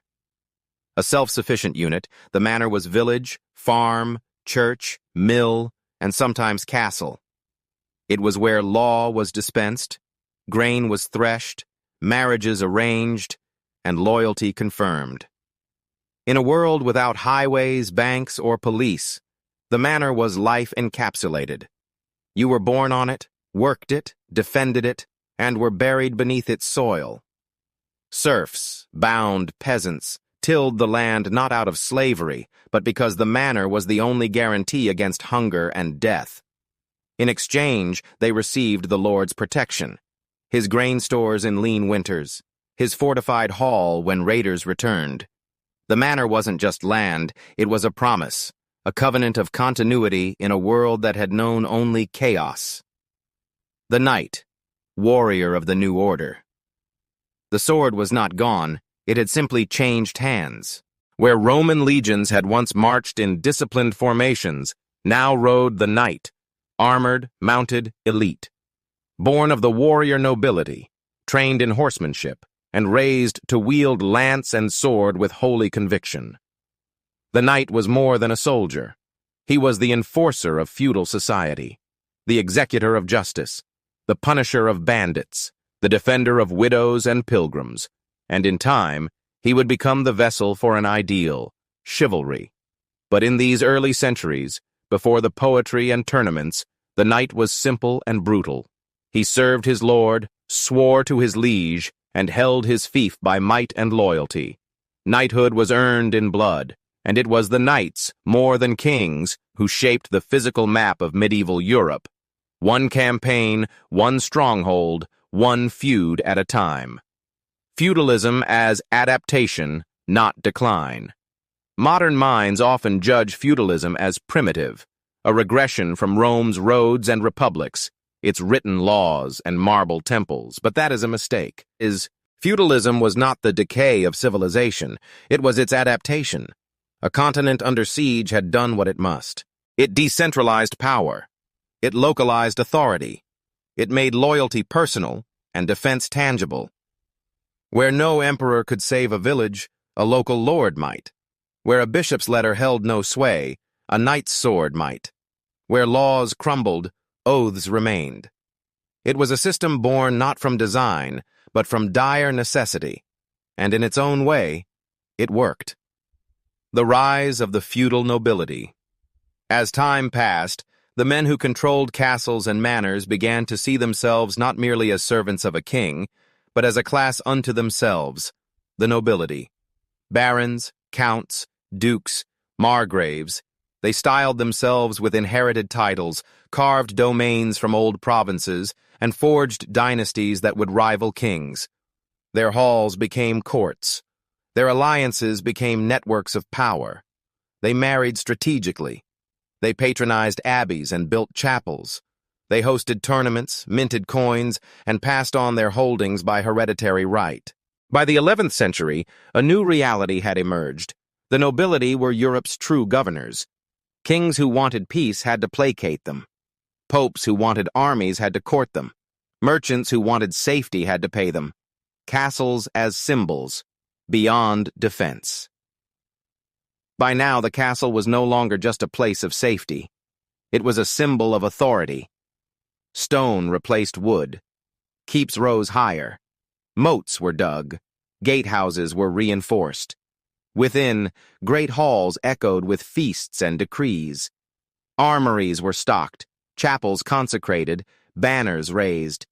To build a castle was to say, "This land is mine." To hold a castle was to defy a king or defend a realm, and castles began to multiply across hills, rivers, and frontiers. In Normandy, in the Rhineland, in Lombardy, in Scotland. Even the Crusades, soon to come, would carry the architecture of the castle with them, planting European stone in the heart of the Levant. The castle was the anchor of the new world. The church within the system. Feudalism was not purely secular.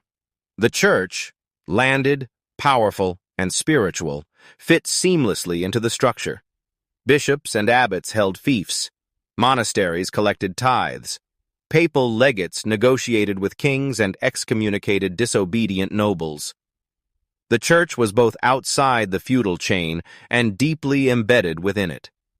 A lord might found a monastery to save his soul. A knight might donate land to gain penance. A king might kneel before the pope, but then demand to appoint his own bishops. Tension would rise between sacred and secular, but for now, they functioned in concert. The sword defended the altar, and the altar legitimized the sword. Together, they formed the sinews of medieval authority. A new Europe emerges. By the end of the 10th century, the map of Europe looked nothing like Rome, but it was no longer a patchwork of chaos. The Holy Roman Empire solidified under Saxon and Salian emperors. The Capetian dynasty anchored France. England, though vulnerable, would soon be transformed by Norman conquest. Hungary and Poland embraced Christianity and kingship. Italy remained divided, but its city-states stirred with ambition.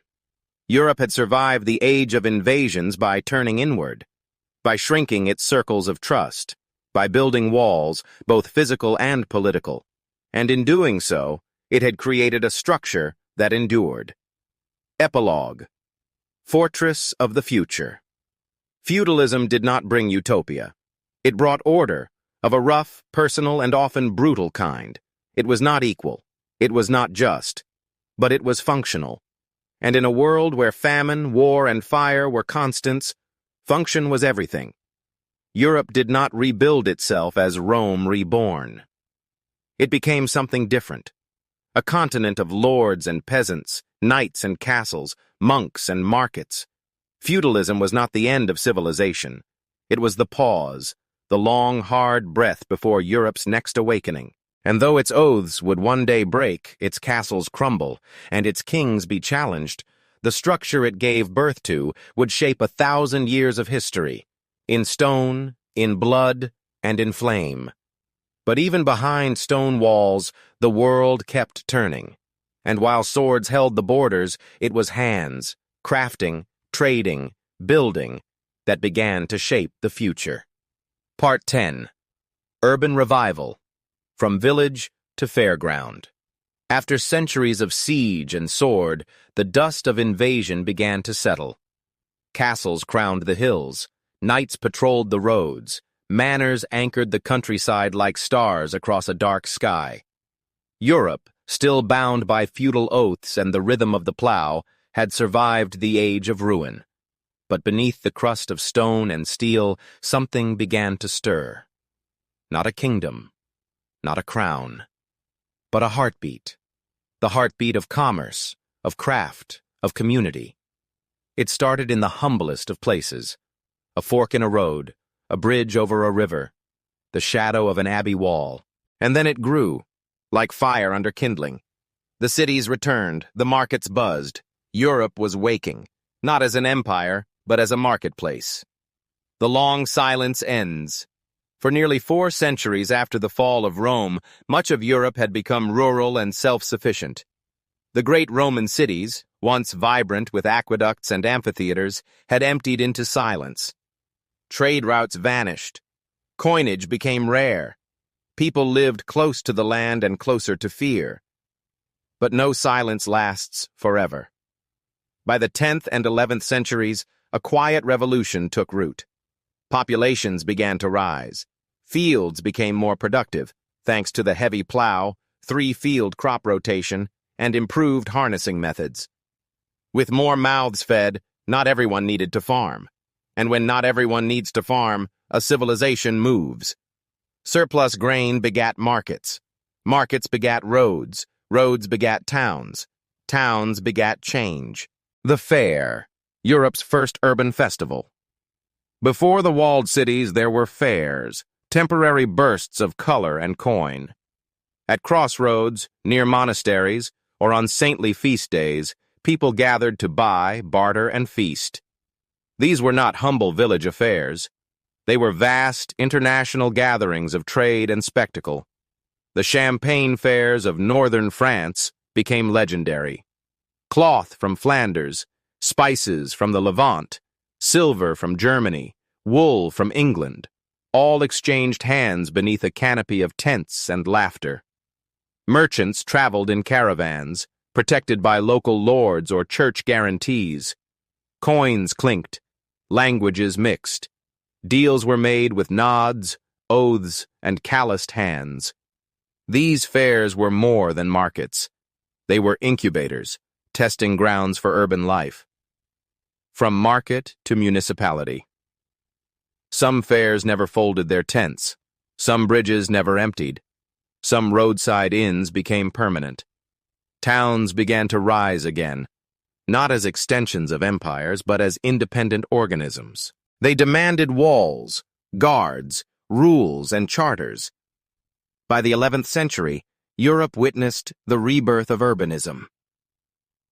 Venice, born from lagoon refugees, became a maritime republic. Genoa and Pisa emerged as trade giants in the Mediterranean. Florence, once a Roman colony, flickered back to life with guilds and gold. Ghent, Bruges, and Ypres transformed the muddy plains of Flanders into the textile heart of Europe. Even London, a battered Roman relic, grew into a feudal yet flourishing city on the Thames. These cities did not just return, they redefined what power looked like. The rise of the guilds, the brotherhood of craft. In the arteries of these growing towns, one new institution gave shape to the urban world, the guild. These were not merely professional associations. They were families of craft, keepers of tradition, enforcers of quality, and defenders of dignity. To be a baker, smith, weaver, or mason was not merely a job. It was a vocation, a legacy, often passed down from father to son, apprentice to master. Guilds trained new workers, regulated prices, policed fraud, and cared for the widows and orphans of their own. In a world without social safety nets, the guild was both insurance and honor. More than that, they made the city beautiful: cathedrals, bridges, public clocks. The great works of stone and stained glass were not gifts of kings, but the cumulative pride of workers. Walls for trade, not just war. Where once walls were built for protection, now they were raised for regulation. To be inside a city wall was to be subject to the city's laws, not those of a feudal lord. Within these stone perimeters, time itself was measured not by sunrise, but by the bell tower, not by harvest, but by the merchant's hour. The city was a juridical entity. With charters, cities could negotiate privileges, tax exemptions, self-governance, and rites of passage. They elected councils, held courts, and sometimes even minted their own coins. Some cities, like Lübeck or Cologne, became powerful enough to rival dukes and kings, banding together in trading alliances like the Hanseatic League, a mercantile network that spanned from the Baltic to the North Sea. In these cities, a new force was rising. Not the knight, not the priest, but the burgher. The urban citizen, the middle class, the man of ledgers and ledgers of men. Women in the urban world feudal fields belonged to men of arms. But cities were different. In the marketplace, women could sell, weave, brew, trade, and own shops. Widows inherited businesses. Daughters worked alongside mothers in dye shops, bakeries, and silk weaving houses. In places like Paris and Florence, records show women's names etched into the fabric of commerce, not as exceptions, but as contributors. Urban life bent rules. It made space. It offered possibility, not always freedom, but glimpses of movement, a new rhythm of life. The urban revival brought more than wealth. It brought tempo. Church bells rang out the hours. Markets opened at dawn and closed with the setting sun. Contracts replaced handshakes. Literacy became a tool of trade. Latin remained the language of the church, but vernacular tongues began appearing in ledgers, poetry, and proclamations. Time itself was measured now, not by harvest, but by commerce. The village existed in cycles. The city moved in lines, from Monday to market, from youth to guildmaster, from stall to stone house. The city did not erase the countryside, it accelerated it. Food, wool, timber, and fish flowed inward. Coins, cloth, candles, and tools flowed outward. Europe was beginning to circulate again. The church adapts cities were dangerous. For the soul, said many clerics. Noise, greed, temptation, pride. They feared the crowd, the anonymity, the worldliness. But the church was wise and ever adaptable. Cathedrals rose in these urban centers, Chartres, Reims, Canterbury, Milan. Monasteries opened schools. New orders like the Franciscans and Dominicans emerged, not to escape cities, but to walk among their people. The church did not retreat. It entered the square, preaching sermons, arbitrating disputes, and guiding markets with moral codes. Seeds of a new future. By the 12th century, the map of Europe was no longer a flat expanse of baronies and manors. It was dotted with cities, nodes of light, innovation, and tension. Feudalism still ruled the countryside, but the city was a different kingdom, one of contracts, crafts, and competition. In time, these cities would breed. The universities of Paris, Bologna, and Oxford. The philosophies of law and logic. The currency of gold florins and Venetian ducats. The renaissance of art, letters, and architecture. But even here in the 11th century, the seeds were sown. The urban revival was not just an economic rebirth, it was the beginning of a mental transformation. A shift from survival to aspiration, from inheritance to enterprise. Epilogue. The bell tolls for a new Europe. In the dawn mist, a bell rings. In the shadow of a rising steeple, shopkeepers open their shutters. Children chase pigs through cobbled lanes. Merchants argue in multiple tongues. A weaver prepares his wares. A priest recites matins. A coin changes hands. This is not the world Charlemagne knew, nor the world Rome mourned. This is something new, something rising. Not by sword, not by crown, but by hammer, ledger, cloth, and chisel.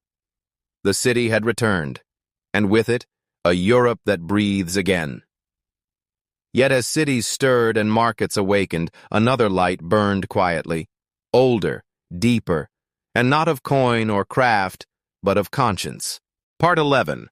Christianity and Wisdom. Candles in the darkness. When the Roman Empire fell, it did not fall into silence. It fell into questions. Who were we? What do we believe? What is good, and how should we live? For centuries, these questions echoed not through Senate halls or philosophers' lyres, but through stone cloisters, candlelit scriptoriums, and voices raised in unison beneath cathedral arches. In an age of iron and fire, it was not the sword that preserved the soul of Europe. It was the word. And that word was carried by the church. The monasteries. Sanctuaries of the mind. In the chaos that followed Rome's fall, the world grew small. Roads crumbled, cities emptied, and books were burned or forgotten. But on distant hills and secluded islands, the monks remained. Places like Monte Cassino in Italy, Clonmacnoise in Ireland, Lindisfarne in England, and Fulda in Germany became more than places of prayer. They became archives of memory, gardens of thought, citadels of the soul. Here, Benedictine monks, followers of the rule of Saint Benedict, rose before dawn, tilled the earth, prayed in Latin, and copied texts letter by letter with aching hands and ink made from oak galls. In silence, they preserved Augustine, Cicero, Boethius, and Virgil. They wrote annals, chronicles, commentaries, and gospels. They bound them in leather, decorated them with gold leaf and ink of lapis lazuli. Their motto? Ora et labora, pray and work. And they did both, relentlessly, for centuries. The Church as guardian of civilization. The Roman state was gone, but its memory survived in the Church, which had inherited not just its territory, but its sense of order, duty, and universality. Where kings ruled villages, the Pope crowned emperors. Where laws failed, canon law rose. Where ignorance spread, the Church opened schools beside her cathedrals and abbeys. The bishop's mitre replaced the senator's robe. The Church became the institution of continuity. She spoke in Latin. She taught the immortality of the soul. She preached the dignity of man made in the image of God. In a world of feudal lords and wandering warriors, she stood for something eternal. Cathedrals. Stone sermons in the sky. Not all wisdom was in ink. Some was in stone. From the 11th century onward, Europe erupted in a cathedral-building frenzy. These were not mere churches. They were theological architecture, manifestations of divine geometry, built to point upward, built to echo heaven. Chartres, with its stained glass stories. Notre Dame, rising from the Ile de la Cité. Canterbury, where martyrdom turned into pilgrimage. Santiago de Compostela, the sacred beacon of the West. Inside them, light streamed through colored glass like divine grace. Outside, gargoyles and flying buttresses defied gravity and time. Each cathedral was a book written in stone, for a people who could not read but could feel awe. The rise of the universities. Faith meets reason. As towns grew and cathedral schools matured, something unexpected blossomed. Not just belief, but inquiry. The 12th century witnessed the birth of the university, first in Bologna for law, then Paris for theology, Oxford and Cambridge for philosophy and the liberal arts. These were not modern institutions, but guilds of scholars, with their own robes, rites, and rituals. The great thinkers of Christendom passed through their halls. Anselm of Canterbury, who asked if God's existence could be reasoned. Peter Abelard, who dared to challenge dogma with dialectic. Thomas Aquinas, who married Aristotle with Christian doctrine, arguing that faith was not the enemy of reason, but its highest fulfillment. They debated the nature of truth, will, justice, divine grace, and natural law. They created not just theology, but the intellectual framework for modern Europe. The preservation of pagan wisdom. It is a myth that the Church destroyed all classical knowledge. In truth, she preserved it, albeit carefully, and sometimes reluctantly. Plato and Aristotle were not saints, but they were brilliant. And the Church, in her wisdom, eventually recognized that truth, wherever found, could illuminate God's creation. Through contact with the Islamic world in Spain and Sicily, lost Greek texts returned to the West, translated first into Arabic, then into Latin by scholars like Gerard of Cremona. From Averroes and Avicenna, medieval thinkers rediscovered medicine, astronomy, mathematics, and philosophy. Rather than reject these gifts, the Church debated them, wrestled with them, and ultimately wove them into the tapestry of Christian learning. The result was not the destruction of wisdom, but its baptism. Mysticism, the fire within. Not all wisdom came from the mind. Some came from the soul. In quiet cells and remote convents, Christian mystics reached for truths that lay beyond words. Hildegard of Bingen, abbess, composer, and visionary, who wrote of divine light and cosmic harmony. Bernard of Clairvaux, who wrote not of logic, but of love. Love for Christ, love for Mary, love for creation. Meister Eckhart, who dared to say that the soul must be emptied of all to be filled by God. Julian of Norwich, who in the time of plague wrote simply, "All shall be well, and all shall be well, and all manner of things shall be well." Their writings were not systematic. They were songs of the spirit, written in ecstasy and awe. While universities debated, the mystics listened, and they too shaped Europe's soul. Pilgrimage and memory. Faith was not static. It moved. From every corner of Christendom, men and women journeyed on foot to holy places, to Rome, to Jerusalem, to Canterbury, to Santiago de Compostela. Pilgrimage was education for the poor. It was penance for the guilty. It was adventure for the devout. Along the roads, pilgrims exchanged stories, news, customs. They created routes of memory, maps of belief. And in doing so, they made Europe not just a continent, but a spiritual commons. Heresy and the boundaries of belief. Where wisdom grows, so too does danger. Not all who sought truth stayed within the fold. Some wandered too far, questioning the sacraments, the hierarchy, the nature of Christ. Movements like the Cathars in southern France and the Waldensians in the Alps emerged, preaching alternative visions of Christianity. Some rejected wealth. Others rejected priests entirely. The Church responded first with debate, then with inquisition. These were dark chapters, where fire consumed not just manuscripts, but men. Yet even here one sees the stakes of wisdom. Faith was not a private matter. It was the core of the world's meaning. And when that meaning fractured, civilizations trembled toward a renaissance of light. By the 13th century, the intellectual map of Europe had been redrawn. A monk in Italy could study Plato beside Paul. A merchant's son in Paris could debate predestination. A nun in Germany could compose music that soared to heaven. From monastery to manuscript, cathedral to classroom, the Church had not merely survived the Dark Ages. She had carried the flame. She had preserved memory, translated wisdom, reimagined order, and lit the path ahead. Epilogue. The eternal candles. And so, when we speak of candles in the darkness, we do not speak in metaphor. We speak of real flames, held by real hands, trembling, determined, faithful. A monk bent over a desk in winter, copying a lost work. A teacher in Paris asking what makes a just law. A pilgrim in rags praying beneath the bones of a saint. A mystic woman alone, recording a vision of divine mercy. These were the guardians of meaning. They did not conquer. They remembered. And in remembering, they rebuilt. The Church was not perfect, but it was present, and it was patient.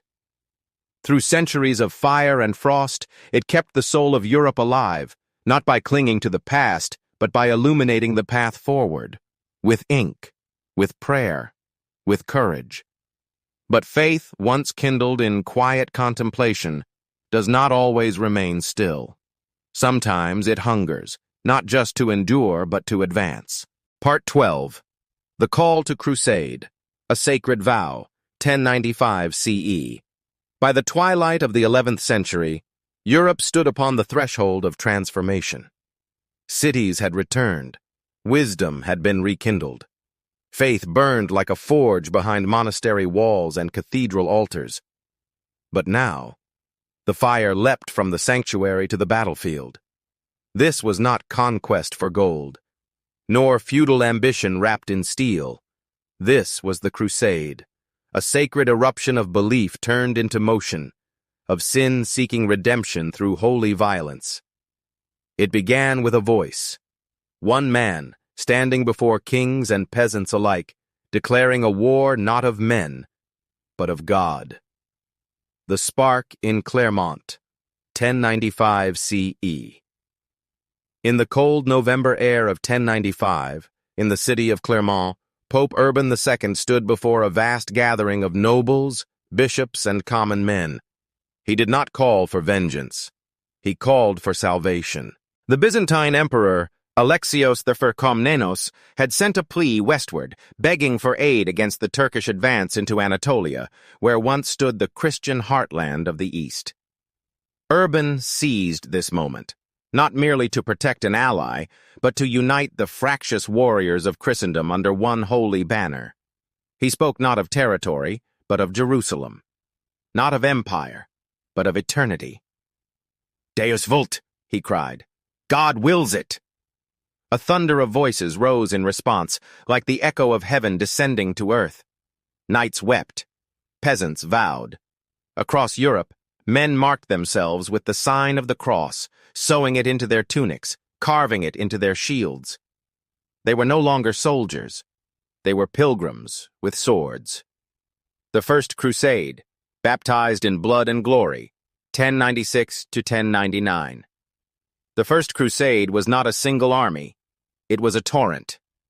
From France, Normandy, Germany, and Italy, they came in waves. Some led by nobles and princes.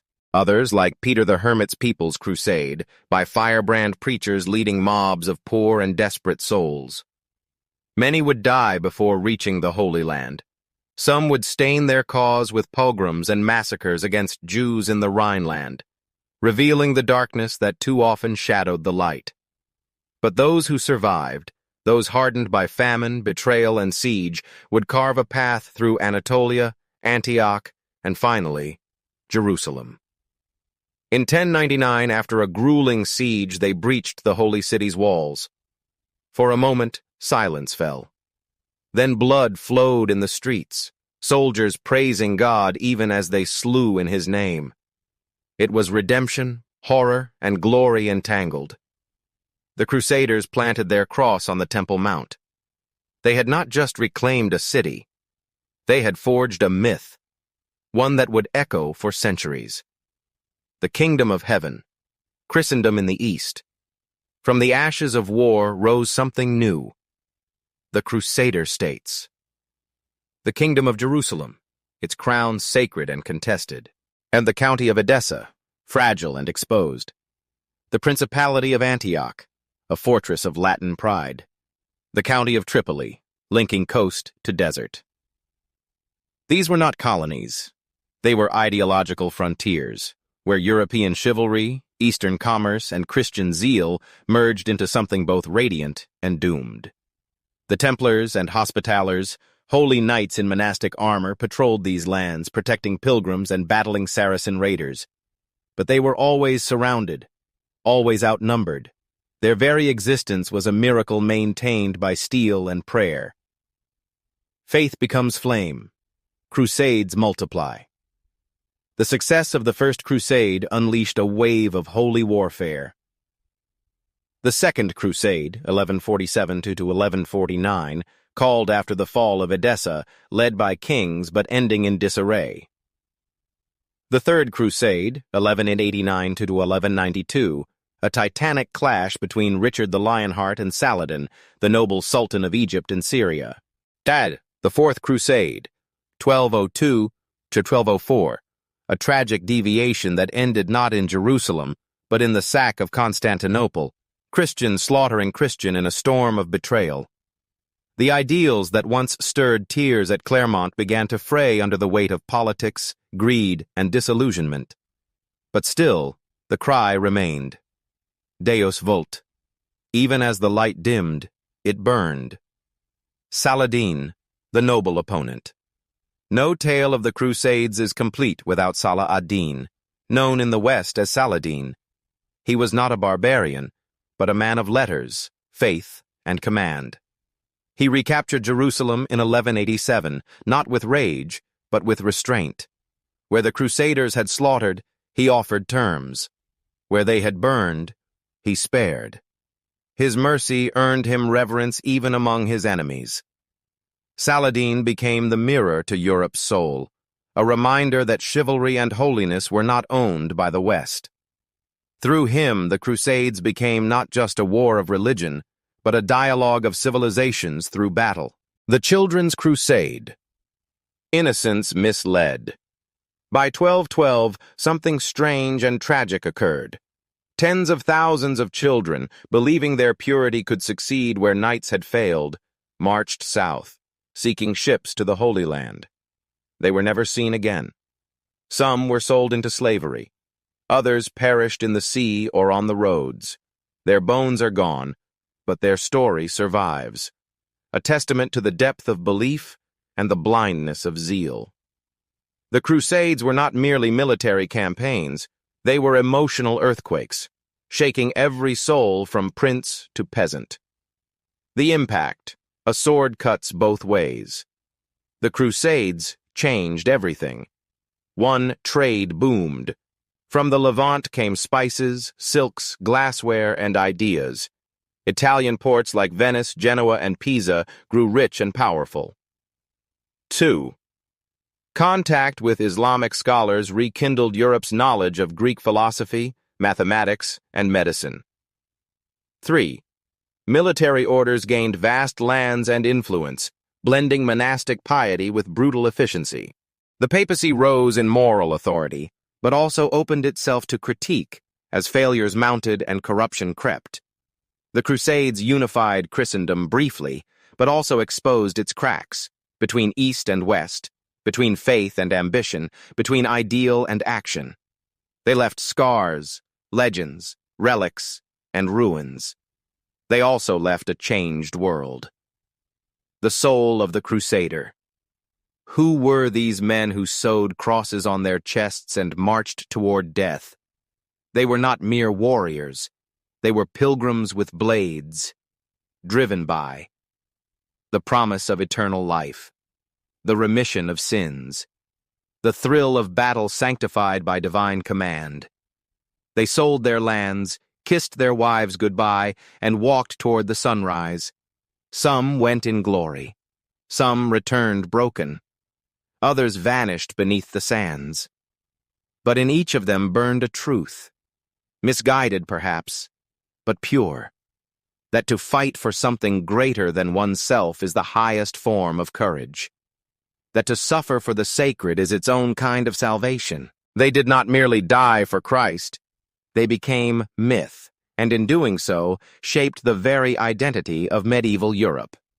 Epilogue. A world awakened. When Pope Urban II spoke at Clermont, he lit a torch. It burned for centuries, across deserts, seas, and empires.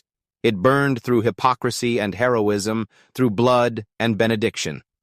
By the 13th century, that torch flickered, but it had already done its work.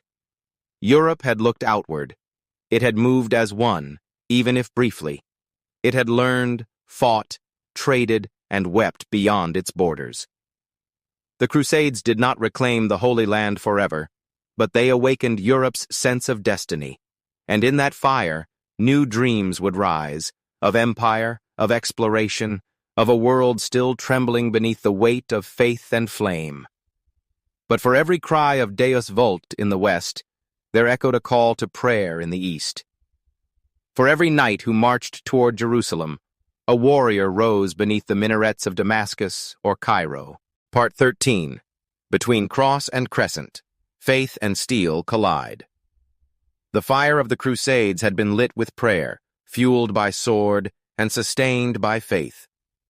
But as it raged across deserts and mountains, it did not burn alone. On the other side of the battlefield, another fire burned, just as holy, just as fierce, and just as certain of divine favor. This was no war between civilization and chaos. It was a war between two civilizations, each forged in scripture, each baptized in blood, each led by men who believed God marched beside them. It was not merely a conflict of weapons. It was a contest of worldviews, of destinies, of the cross and the crescent. The rise of Islam. A world transformed. Centuries before Pope Urban's cry at Clermont, a voice had already echoed through the sands of Arabia. It was the voice of Muhammad, the prophet of Islam. By the time Europe's kings were struggling to patch together the ruins of Rome, Islamic civilization had already exploded across the world, from Spain to India, from the Sahara to the Caucasus. Damascus became a beacon of imperial administration. Baghdad, a citadel of learning. Córdoba, a city of light while Paris still shivered in mud. Cairo, Samarkand, and Granada flourished as empires of art, law, astronomy, and theology. Islam was not simply a faith. It was a civilizational engine, uniting language, science, architecture, and governance under a single divine rhythm: submission to God, Allah, and obedience to His word, the Quran. Where Europe looked inward, Islam looked outward, trading with China, debating Aristotle, and building cities that dazzled the Christian emissaries who dared venture east. Dar al-Islam and Dar al-Harb, a world divided by belief. To the medieval Muslim world, the globe was divided not by continents, but by covenant. The Dar al-Islam, the House of Islam, where Muslim rule and law prevailed. The Dar al-Harb, the House of War, lands outside Islam's protection, to which jihad could be waged. This was not always a call to bloodshed. It also included diplomacy, trade, and tribute. But the division was real, and as the Christian West launched its crusades, it stepped fully into the Dar al-Harb, and the response from the Islamic world would be as passionate, organized, and spiritually fueled as the assault itself. The Ayyubids, Mamluks, and the warriors of the Crescent. After the fall of Jerusalem to Saladin in 1187, the Ayyubid dynasty rose in strength, grounded in discipline, devotion, and tolerance. Their legacy, however, would be eclipsed by the rise of the Mamluks, slave warriors who overthrew their masters and became rulers of Egypt and Syria. The Mamluks were not born noble, but they were trained from childhood to be soldiers of God, masters of horseback archery, disciplined in Sufi mysticism, and hardened by campaigns against Mongols, crusaders, and internal rebels. In 1291, under Sultan al-Ashraf Khalil, the Mamluks dealt the final blow to crusader hopes in the Levant by seizing Acre, the last major crusader stronghold. The dream of Christendom in the east was shattered. The banner of the cross lowered. The crescent stood resolute, unbroken. Cultural clash or cultural exchange. But to call this merely a clash of civilizations would be to miss the deeper truth. In markets and ports, merchants traded silk for silver, spices for wool. In libraries, Latin scholars translated Arabic commentaries on Aristotle. In gardens, European crusaders brought back citrus, sugar, and new medicine. In the midst of battle, there was dialogue. Christian monks copied Muslim medical texts. Muslim astronomers charted stars that would guide Christian navigators. Jewish scholars in Spain acted as bridges between both worlds. The Crusades brought suffering, but they also shook the West awake. Europe had believed itself the center of Christian virtue. Now it saw itself as a student in the presence of another ancient, sophisticated world. Andalusia, the jewel of coexistence.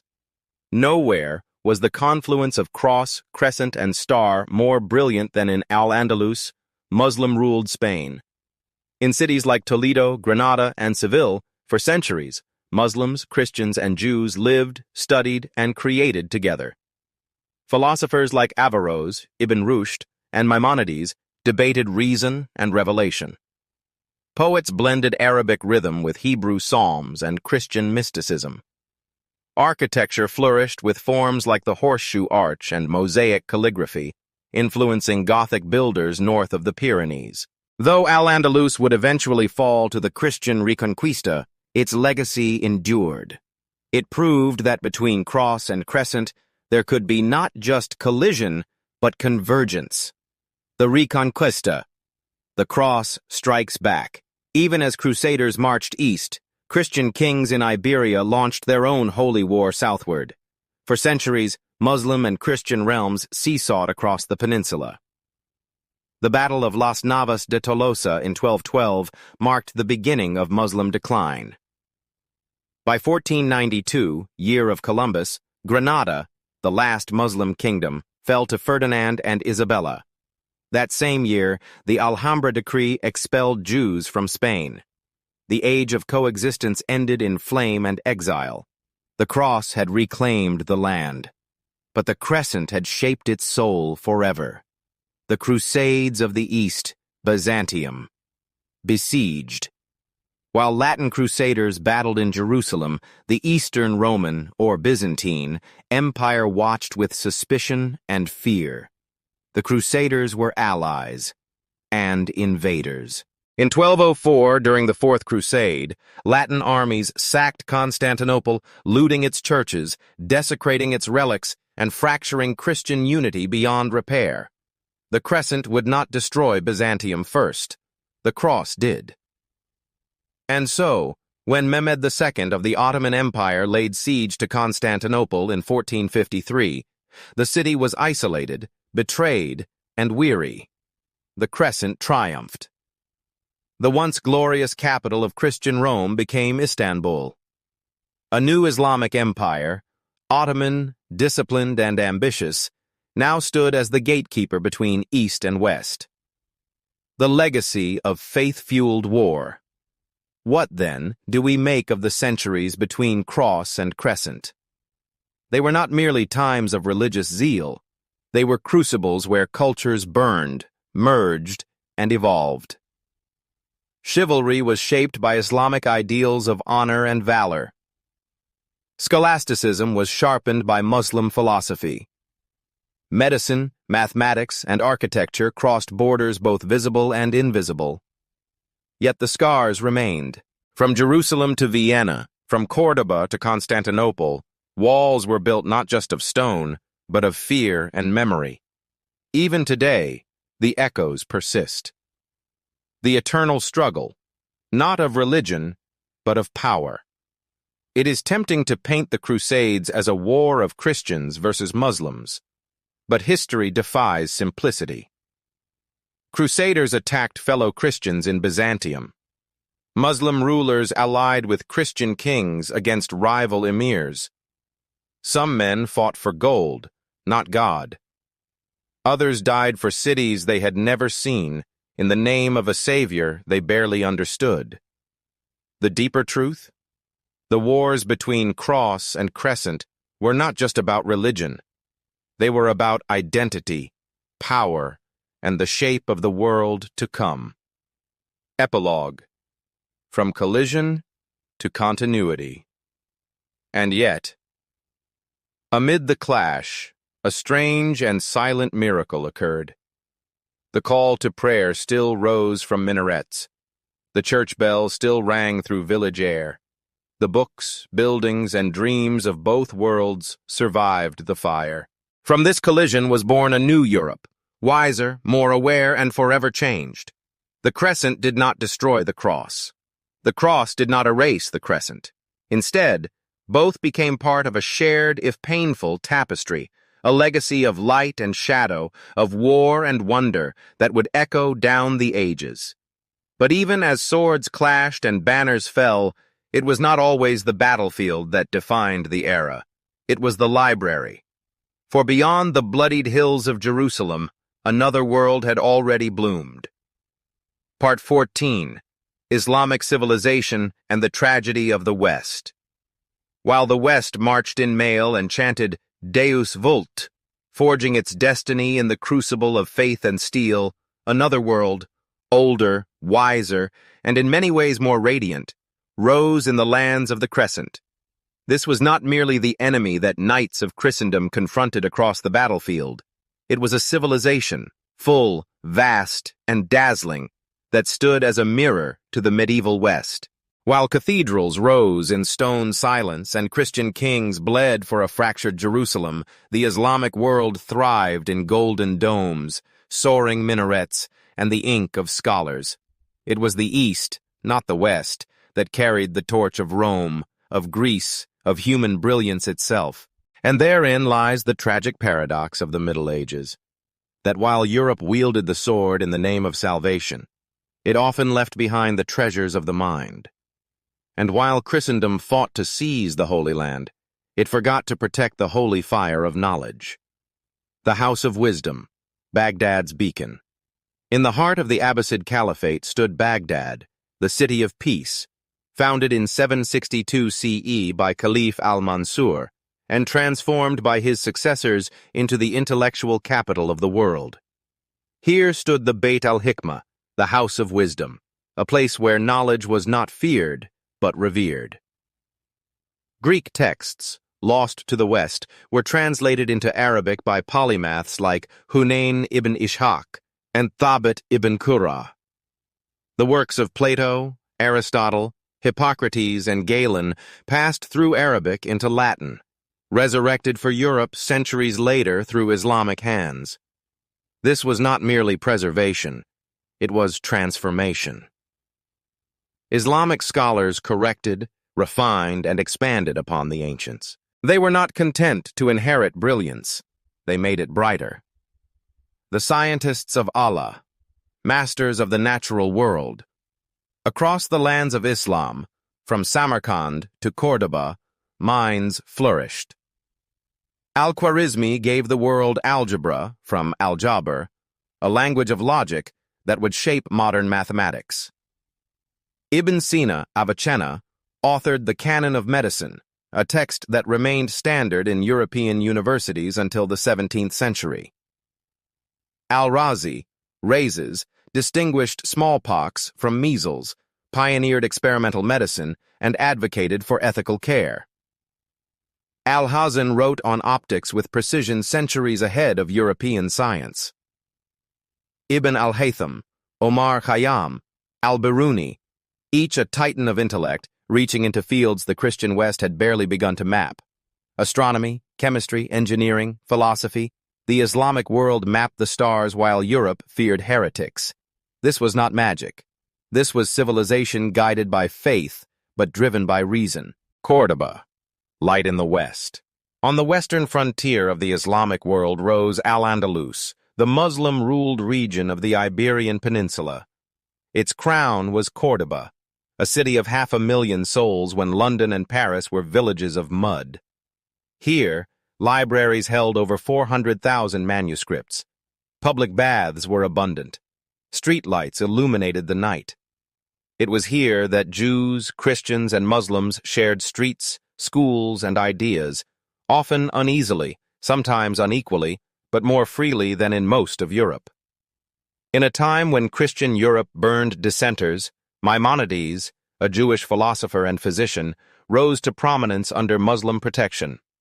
Cordoba was not paradise, but it was proof that where Europe burned bridges, Islam built them. The art of divine beauty. While the West built cathedrals to lift the soul skyward, the East painted the heavens across domes and prayer rugs. Islamic art was geometry and calligraphy, architecture and abstraction, a vision of divine infinity through form and pattern. The Alhambra in Granada, with its delicate latticework, whispering fountains, and inscriptions of poetry and prayer, was not merely a palace. It was a living sermon in stone. The great mosque of Cordoba, with its forest of arches and sacred symmetry, inspired awe in all who entered, Christian or Muslim. In Istanbul, the Blue Mosque would rise centuries later as a testament to continuity, not just of empire, but of aesthetic and sacred vision. Islam forbade the idolatry of images, but it carved paradise into walls, books, and tiles. It did not need statues. Its beauty breathed through math, script, and architecture, an art of the infinite. The West turns inward, crusades and contradictions. And what of Europe during this same era? While Islamic cities were debating Aristotle, Christian Europe was still defining orthodoxy with sword and flame. The Crusades, launched with spiritual zeal, devolved into political ambition and holy bloodshed. The sack of Constantinople in 1204, by Christians upon Christians, revealed the fracture beneath the holy banner. The Albigensian Crusade turned inward, where Catholics slaughtered heretical Cathars in France. Kill them all. God will know his own. The Inquisition rose, not to debate ideas, but to silence them. Even as some monasteries copied texts, many others burned them. To question was to risk excommunication. To doubt was to flirt with damnation. Where the East trusted reason under God, the West feared it, believing reason would erode faith rather than refine it. Jealous eyes and stolen fire. And yet, Europe began to awaken. Pilgrims returned not just with relics, but with Arabic texts. Crusaders returned with spices, fabrics, technologies, and mathematical tools.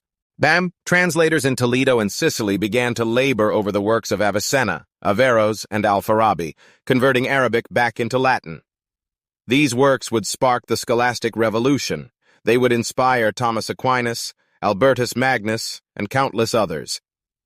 But this revival was not born in Paris. It was imported, often reluctantly, from the lands once deemed infidel. The West rediscovered the ancient world through Islam, even as it continued to view Islam as the enemy. The tragedy of forgetting. As Europe rose in power, military, economic, and eventually intellectual, it began to forget where it came from. The Enlightenment would later cast religion as the enemy of reason. But it was in Islam, not Europe, that reason and revelation once danced in harmony. The scientific revolution would claim originality, forgetting its roots in Muslim astronomy, medicine, and math. And the Renaissance would look backward to pagan Greece, leaping over the Muslim world like a buried bridge. This is the tragedy of the West, that it eventually saw the East not as a teacher, but as a rival. That it mistook the gift of knowledge for a trophy of conquest. Epilogue. A flame passed on. Civilizations rise, civilizations fall. But ideas, they travel. And so, the legacy of the Islamic Golden Age did not die when Baghdad was sacked by the Mongols. It did not vanish when Cordoba fell to Christian kings. It entered Europe, through ink, through mind, through time. And if the West rose to global dominance in the centuries that followed, it did so not by sword alone, but by a flame once kindled in the East, from the House of Wisdom to the halls of Oxford, from Arabic equations to Galileo's telescope, from Islamic medicine to European anatomy.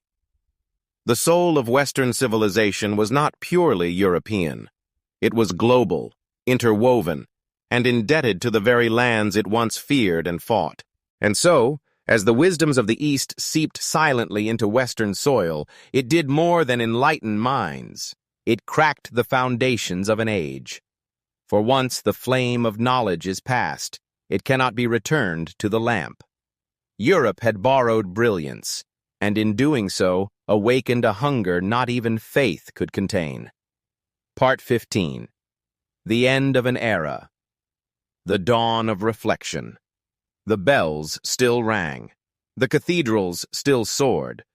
The kings still ruled by divine right, and the priests still thundered from their pulpits. But beneath the pageantry of a triumphant Christendom, beneath the stone and sword, something was shifting. The age of faith had reached its zenith. Its banners had flown over Jerusalem, its cathedrals had kissed the heavens, and its monarchs had carved realms from chaos. But the world it had built, of knights and cloisters, of feudal oaths and sacred fire, was beginning to tremble. The end did not come with a single sword stroke or sermon. It came like winter, slow, inevitable, and cold. This was not an apocalypse of flames. It was something far more dangerous. A renaissance of the mind. Fertile exhausted.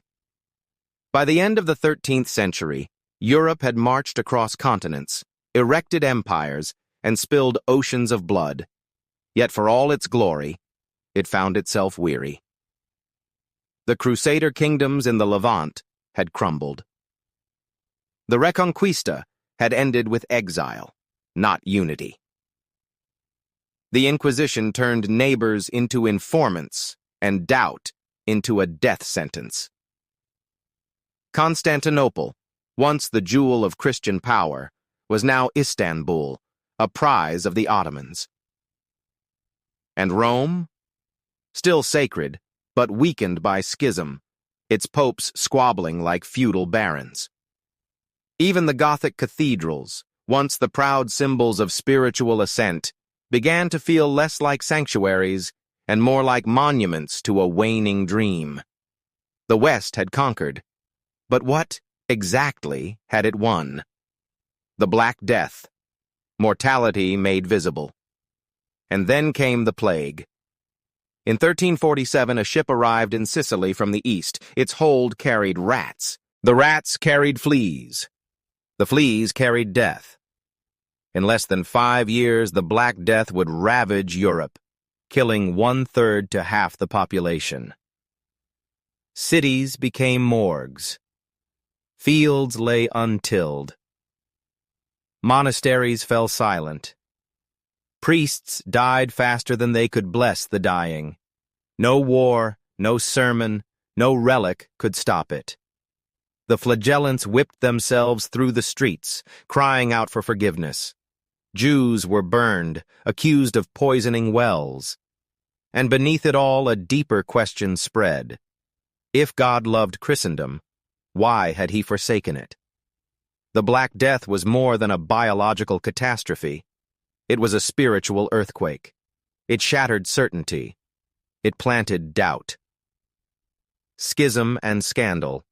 The church divided. As death gripped the land, Christendom looked to its shepherds, but the shepherds were lost. From 1309 to 1377, the papacy abandoned Rome for Avignon, bowing to French influence. Popes lived as princes, drowning in opulence while peasants buried their dead. Then came the Great Western Schism, 2 popes, then 3, all claiming divine authority. Europe split, country against country, bishop against bishop. What had once been the unshakable pillar of truth had become a political circus. Even the most faithful began to whisper, was this the Church of Peter, or the empire of men? The rise of heresy. Voices in the wilderness. As institutions faltered, new voices emerged, not in rebellion, but in truth-seeking. John Wycliffe in England translated the Bible into the vernacular, declaring Scripture, not the Pope, as the final authority. John Hus in Bohemia preached reform, simplicity, and moral courage. Both would be silenced. Hus was burned alive in 1415, but their words ignited movements that would not be snuffed out. These were not mere heretics. They were early prophets of a new world, a world where the common man might read for himself, where faith would no longer be chained to Latin or Rome. The echo of Islam, a mirror unwanted. Even as Europe reeled from its own crises, it could not ignore the power and sophistication of the Islamic world. The Ottoman Empire rose in disciplined splendor, inheriting not just territory, but the legacy of Byzantium itself. Mamluk Cairo rivaled Paris in size and eclipsed it in intellect. Islamic scholars continued to translate, preserve, and refine knowledge that the West had forgotten or feared. Yet instead of humility, Europe responded with envy, then hostility. Rather than learn, it chose to conquer. But even conquest could not erase the truth. The Islamic world had been the guardian of civilization, while Europe had battled itself into forgetfulness. A new question rises. What is man? And yet, amid pestilence, schism, and fading glory, something extraordinary stirred. In the city-states of Italy, in the courts of princes, and in the minds of a new kind of thinker, a daring idea bloomed. What if man was not merely a sinner crawling toward salvation, but a being of potential, worthy of knowledge, beauty, and reason? The Renaissance had begun, not with trumpets, but with ink. Petrarch unearthed forgotten Latin manuscripts and dreamed of lost Rome. Dante climbed through hell and heaven, not just to praise God, but to explore the human soul. Giotto painted the divine with the faces of real people, grounded in flesh and feeling. This was not a rejection of faith. It was the beginning of reflection. A realization that holiness need not be cloaked in fear, that beauty, reason, and human dignity were not enemies of God, but perhaps his truest gifts. The birth of the individual. As feudal bonds loosened and cities grew, the medieval collective, king, church, guild, peasant, began to give way to something new, the individual. Charles, the merchant who charted his own course across the Mediterranean. The scholar who challenged orthodoxy with a quill instead of a sword. The artist who saw God not only in angels, but in the curve of a woman's back or the eyes of a child. This was not yet modernity, but it was the doorway. The medieval world, once built on oaths and absolutes, began to fracture into questions. Not nihilism, but reflection. Not rebellion, but the search for meaning beyond tradition. The tragic glory of the Middle Ages. It is tempting to judge the medieval world as backward, a time of superstition, cruelty, and darkness. But to do so is to forget its grandeur, its courage, and its longing for transcendence. This was the age that built cathedrals that still defy engineering, wrote epics like the Song of Roland and the Divine Comedy, dared to believe in the sanctity of time, of land, of blood, and of vow, held faith not as a private comfort, but a cosmic structure. Yes, it was an age of violence, but also of devotion. Yes, of ignorance, but also of sacrifice and vision. The tragedy of the Middle Ages is not that it failed, but that it had to end, so something else might begin. Epilogue. Ashes and seeds. By the close of the 15th century, the world had changed. Gutenberg's press shattered the monopoly of knowledge. Columbus crossed oceans, not for Jerusalem, but for empire and gold. Martin Luther stood on the threshold of Reformation. And somewhere, in the studios of Florence, a man named Leonardo sketched machines, men and gods with equal reverence. The medieval dream of sacred order, of divine hierarchy, of Christendom united, was passing. But from its ashes rose something just as extraordinary, a world where man would search for meaning, not only in the heavens but within himself. This was not a fall, it was a transformation. Not the end of faith, but the beginning of faith questioned, challenged, and refined. The age of reflection had begun. The sword had done its work. The crown had passed through 1,000 hands. The church had withstood its trials. Now it was the age of the mirror, of books, of thought, of soul-searching. And from this crucible would rise a new world, brighter, perhaps wiser, but forever indebted to the fierce, flawed, and glorious centuries we call the Middle Ages. Yet even behind stone walls and under iron laws, something stirred. Beneath the feudal weight of duty and fear, the heartbeat of renewal returned. Quietly at first, in markets and manuscripts, then louder, in cities reborn and questions unasked for centuries.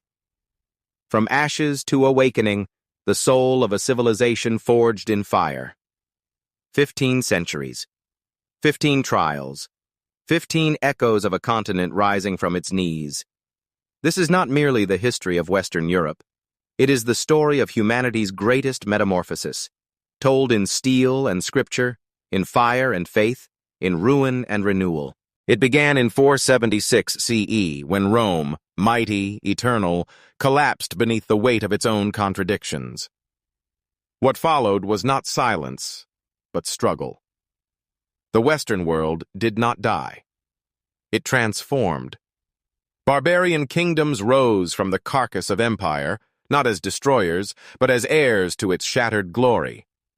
The church became a lighthouse in the fog, offering not certainty, but structure. The Franks forged unity from chaos, and Charlemagne dared to dream of empire once more. But even dreams fracture, and his heirs divided the land like bread, leaving Christendom exposed. From the north, the Vikings descended like fire, brutal yet brilliant, carving kingdoms with axe and ship. From the east, the Magyars thundered on horseback, and from the south, the Saracens tested the coasts, reminding Europe that its borders bled. In response, Europe built walls, castles of survival and forged new oaths, feudal bonds rooted in necessity. Out of blood and stone, the land breathed again. Cities reawakened, markets bloomed. And with them, a new kind of power, commerce, craft, and civic pride. Yet beneath it all, a deeper war raged, not of armies, but of ideas. It was the Islamic world that held the torch of learning, while the West forgot the wisdom it once held. From Cordoba to Baghdad, the East became a mirror, one the West could barely look into without flinching. Still, the West endured. It dreamed in Gothic arches and sang in Gregorian chant. It prayed, it fought, and it marched, to Jerusalem, to oblivion, and back. But war brings not only victory, it brings questions. And so the Middle Ages ended not with a trumpet, but with a whisper. A monk translating Aristotle. A woman buried in a plague pit. A child reading the Bible in her own tongue. This was not a death. It was a threshold. The age of reflection had begun. We do not look back on the medieval world as primitive. We look back and see ourselves, raw, searching, violent, devout, terrified, magnificent. In those 1,000 years, we see the soul of the West being forged, not in comfort, but in crucible, not in certainty, but in paradox, not in peace, but in the storm. And from that storm emerged the spark that would light the Renaissance, the Reformation, the Enlightenment, and everything that followed. The story of the Middle Ages is not a tale of darkness. It is a pilgrimage through fire, from empire to village, from sword to book, from blind obedience to the first flicker of thought. And that flicker? It still burns. In every law, every poem, every cathedral and constitution, the medieval soul lives on.